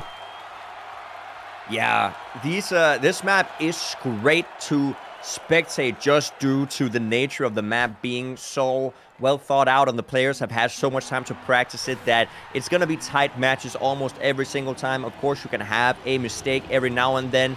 As I say that, we actually almost saw Gwen fly out there on the pipe in the very start. He did lose about 0.1, but he's still going to be in the fight for it. He does have great pace on the map nonetheless, as we see the other players straight up driving on top of each other. It's going to be a very, very important section coming up where you want to set up wide right here, get all of the exit speed. You can see all the players almost getting the same setup, but some of them are going to get more exit speed than the others, and that's going to propel them ahead of the pack, as we see Binks and Otak getting it. But as they land a little bit later than the others, they're not going to get the same amount of acceleration, and this is going to be such a close race. It's anyone's game at this point. All the small details matter. Mime trying to push, not going to work. Otak in the lead once again before the last planks as Gwen makes a mistake. Otak will still hold on to that lead. Binks nowhere in sight, and Otak with 2 more jumps can get a 10-pointer here. Binks with a small mistake will still finish, but I'm not so sure. Oh, Gwen and Mime will both get a little bit of points despite the mistakes. Yes, but despite mistakes, it is important to keep pushing through, because those points, even if it's just 3 or 4 points, are super important in these matches, because they could be what stands between you and the finalist position, and who knows, you might not get that victory because of it. I wonder what the standing is right now in the other matches, because Otak is looking so poised to get at least a first or a second here, and maybe secure the playoffs. With 84 points against the others, he's leading by, you know, over 20 points in the match. And he could put a lot of pressure on the likes of Massa right now, Aurel, and especially Binks, who's seeing it live in this match. Yeah, they're fighting for it right now. Gwen in the lead. He actually has such a good run going right now. This looks like a strong attempt as Binks make a mistake. And now Gwen is going to be all alone going into the right-hander before the identity. Oh, this is fast. Just a couple of jumps. Yeah, this is a fast run. Gets a very nice landing. An inside line right here. Does he maintain the exit speed? I think he does. He's 0.4 ahead of the opposition. But what is the time going to be? It's going to be a 103.0. What a time coming in there from Gwen. That is ridiculous. That's world record by far. That is world record by 0.1. Like that, with 1/10 ahead of world record. What a crazy time. That is Gwen at his peak, and I wish we would have had Gwen with a little bit more time to practice before this tournament, because he's showing some signs of what he's capable of, but I think with more time, we could have, you know, our real true fighter in Gwen at the likes of what we're seeing from Mime now. So it's so fun to see those moments like that where Gwen just goes all in. Yeah, that was very, very impressive. What a crazy time coming in. And the other players must have seen that and been like, wow, that is just not beatable. Yeah, no, you can't win. You literally cannot win that round. You're not going to drive in that gear, effectively. Because you don't think you have to get the points. You're sure going to drive fast. You're going to drive top 10 world, but Gwen there goes for risks that the others simply don't dare to go for. And it pays off. It definitely did pay off. But now we're in Bobsack. Once again, this map is very technical and ends out in a bobsleigh section where you have to get the right line to not slide out. It is so difficult. Binks and Mime fighting it out here for the first place position. Binks currently a little bit behind. We might see a few different lines coming in as we get into the bobsleigh. Binks jumping very, very far out. Might lose a little bit of time, and Mime is now going to find himself alone in the lead just before the identity. 0.3 ahead of everybody else, and he now just needs to get the zigzag in the bobsleigh, and he's going to be able to take home the first 10 points of Bobsack, and it looks like he's going to be able to do it. That's a good time as well. Is that another record? Let me just Did Mime just beat another world record? He did. He did. He definitely did. That's another We saw two world records back to back. That's crazy. Back-to-back world records. Okay, this lobby is insane. I don't know what's going on here, but they've got something going on. Pushing it all now. Mime answering back saying, I can do that too. Yeah, and the impressive thing is Binks was on pace with Mime until the final, not the final bobsleigh, but the turn before the bobsleigh, which means that multiple players were on world record pace that round. Just need that last bobsleigh zigzag to go your way, and it's so tricky to get the exact right landings that Mime got there. But what a time. Otak now far up in first, but this is where usually the rounds are decided. Wide setup for Binks and for Gwen, trying to get a bit more speed, whereas Otak and Mime staying on the inside line will be far ahead. Mime with more speed than Otak for the bobsleigh setup, carrying that speed past the pillar, and this is another fast round. Can Otak hold on, or will Mime snipe it with more speed? Otak is still a little bit ahead, but maybe the boosters decide it. Otak stays ahead and gets another 10 points. That was also a great round. Both of the players executed the bobsleigh section beautifully and were neck and neck all the way up the hill there at the ending. Great round by both the players right there. Bobsack really looking to give us some beautiful and very close rounds as we head into another round right here. We do, and an interesting stat pointed out by the chat is that these are all incredibly young players. Mime is one of the oldest players in the match, and he's 19. Glenn is 17, Otak is 17, and Binks is also 19. Okay. So in a world championship with a lot of people in their mid-20s, we're getting to see the battle of the youngsters. And, you know, as you guys might think, oh, the others, they might have 10 years of experience in the game. But the thing is, there's a bunch of new mechanics and new physics added to the game that these young players that started a little bit later, except Gwen. Gwen has been playing for a long time.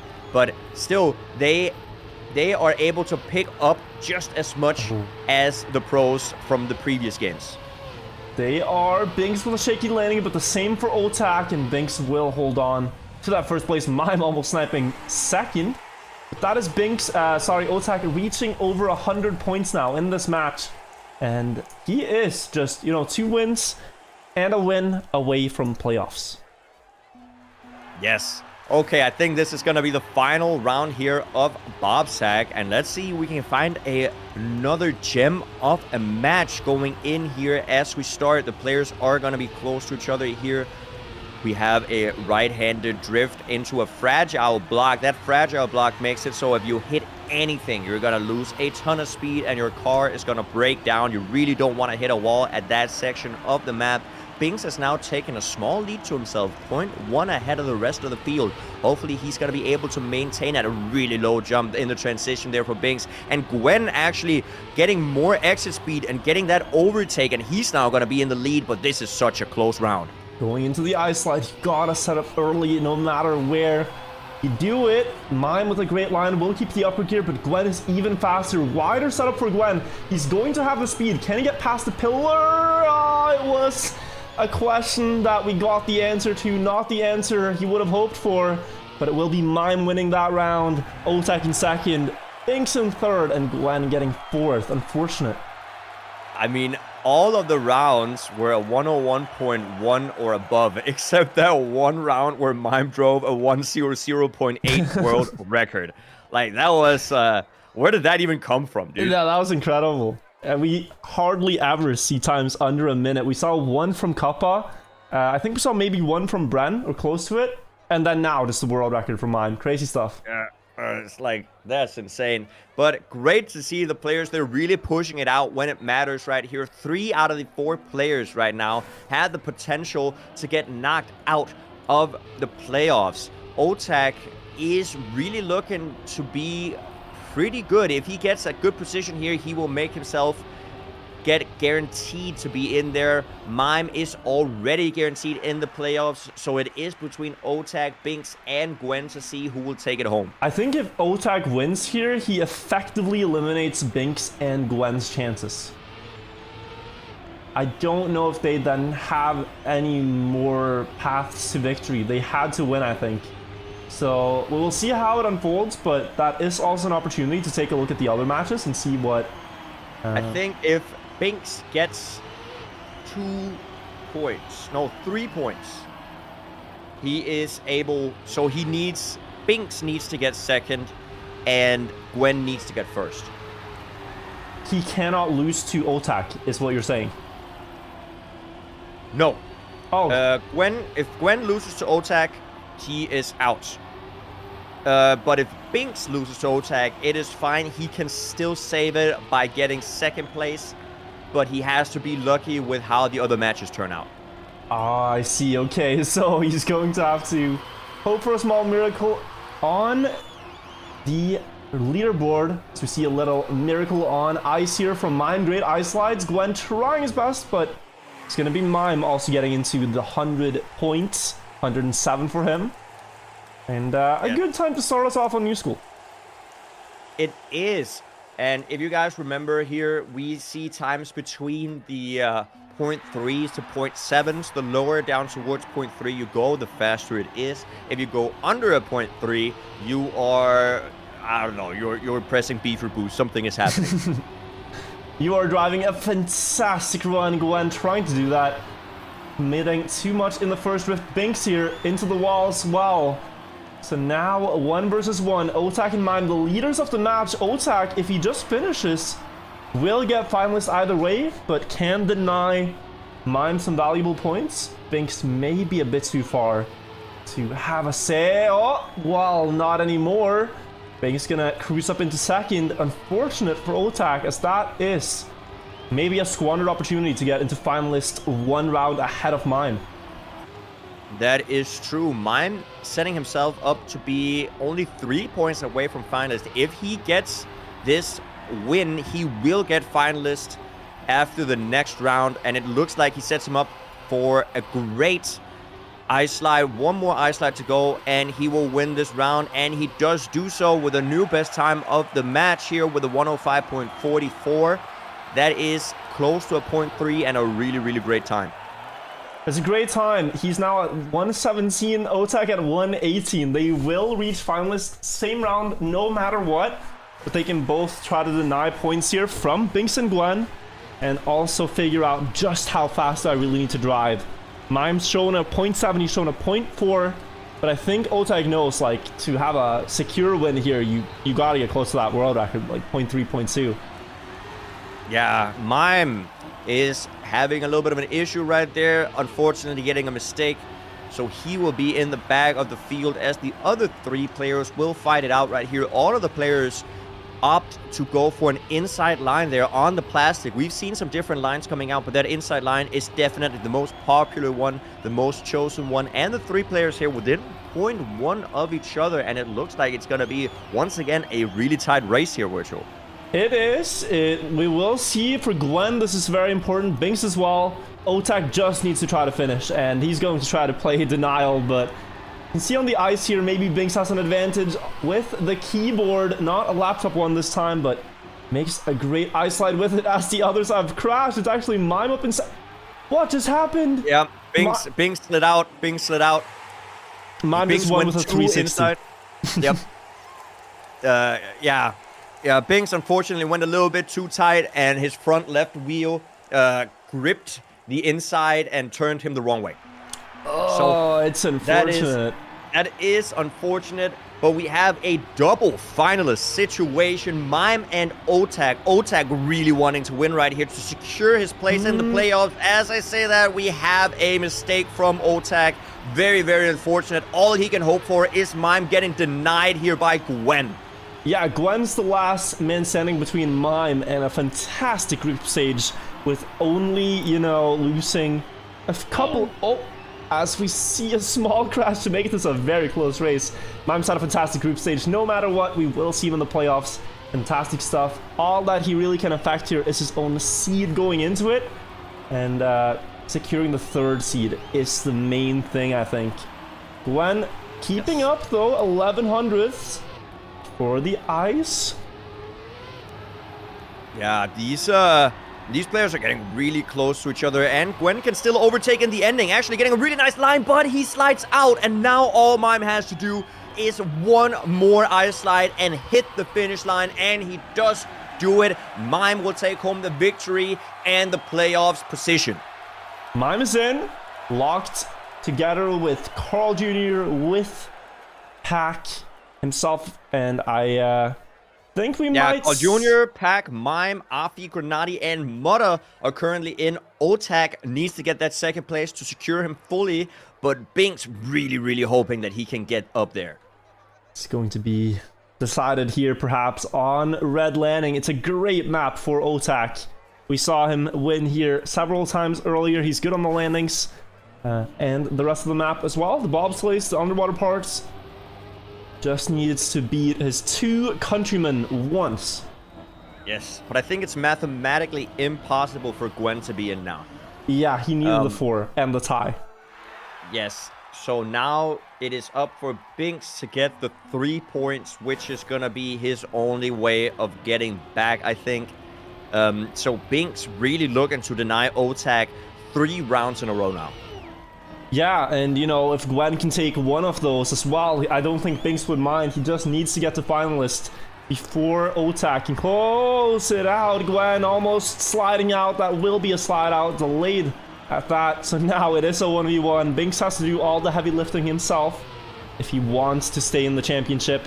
Has to beat Otak here.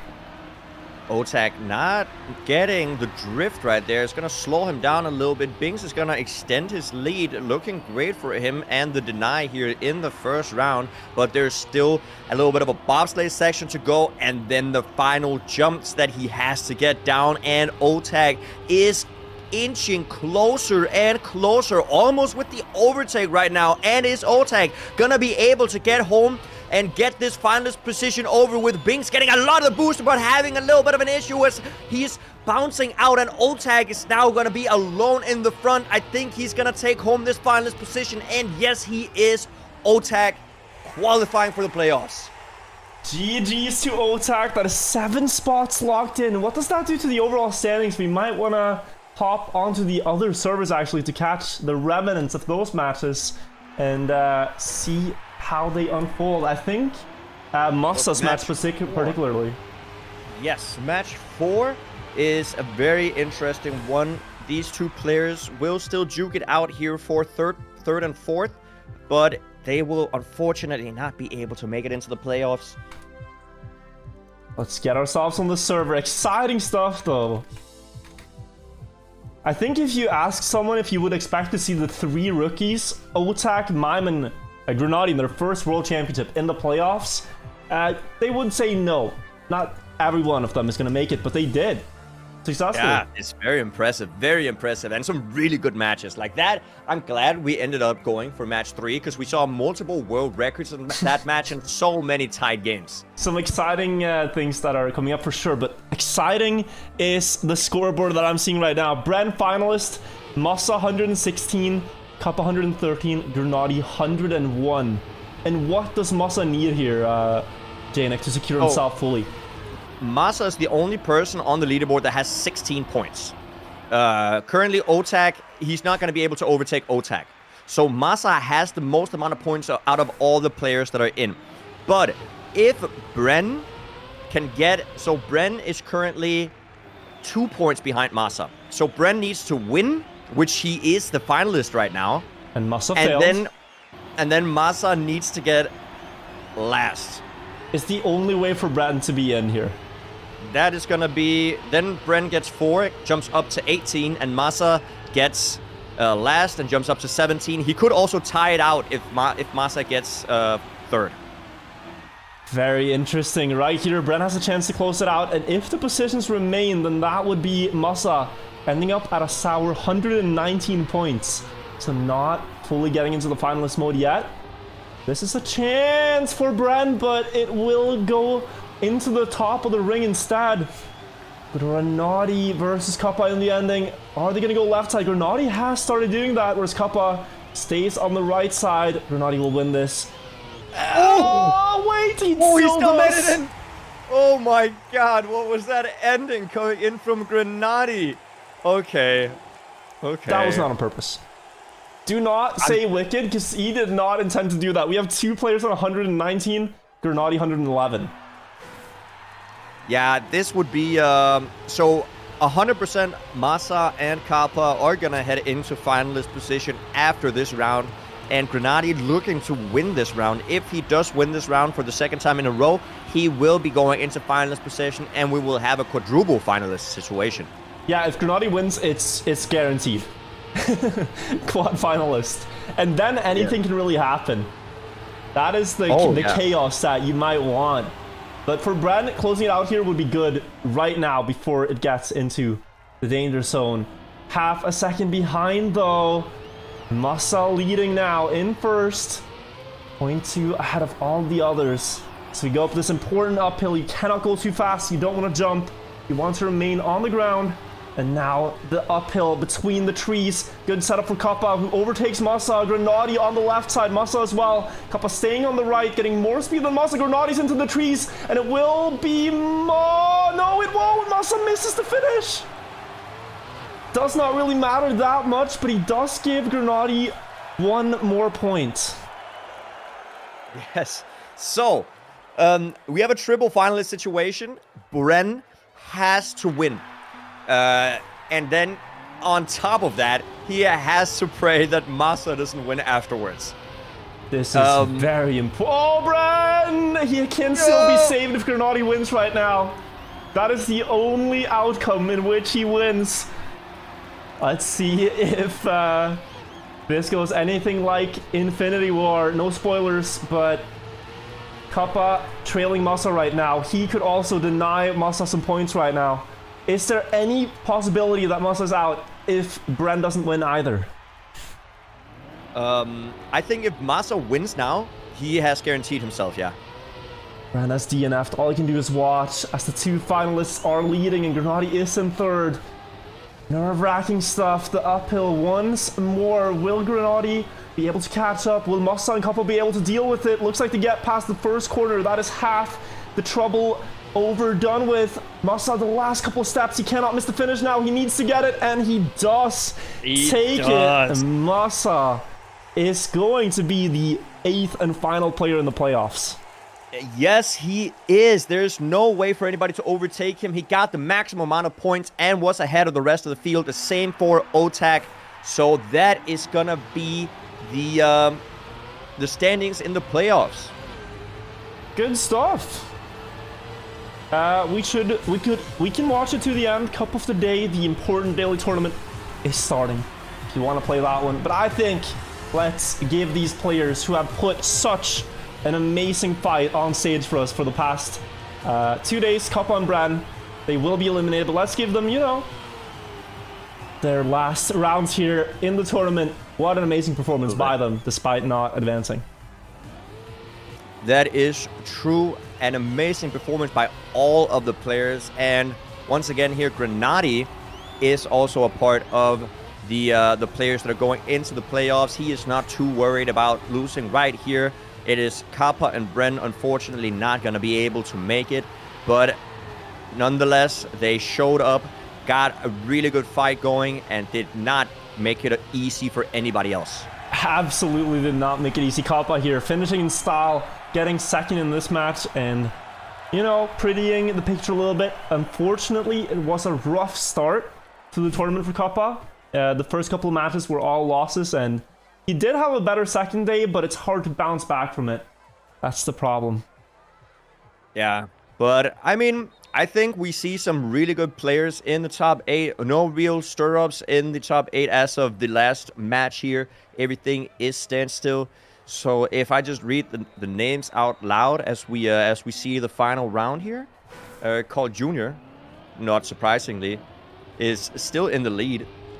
He has won the last round, match 8, and has won 8 out of 8 matches. So crazy. I mean, I don't even know what to, like, I can't. So one thing is winning a match against World Cup players, like players that are the best of the best in the entire game. Another thing is winning against them 8 times in a row. 8 times in a row. The one thing, Mata gave him a run for the money, and we haven't seen him play against Pac yet. That is I think, as close as someone has gotten to beating Carl. But we will see how seeding ends up at the qualifier, after the qualifier now. Grenady in the lead here in this last round as finalist. Getting more speed with that wide plastic line. And now, 0.4 ahead. This is a battle for posterity here in the ending. Kappa getting second place. Very nice to see. Grenady is making a mistake right here, and Bren will overtake. They're actually going to be neck and neck. Much closer than what you'd expect, yeah. Last round, double finalists on the ice. For Bren, it is the last round of the World Cup. Can he end it on a win here against Grenady? Into the final ice slide. Bit too much of the inside. Grenady will take that one. Get himself a third here, and successfully advances to the playoffs with, I believe, the 4th seed. Maybe he beats Offie in the overall. Yeah, we'll have to see about that. Maybe, I don't know where Offie stands in his other match. He has lost to Carl Jr. in that one. But nonetheless, we have our top 8 players, and well played to each and every single one of the players that joined the World Cup. That was amazing. I applaud all of you. They are, and you need to know, like, even the people who got, like, 16th in the tournament, they are way better Trackmania players than any of us. They are so damn good at the game. It's amazing to get to watch this.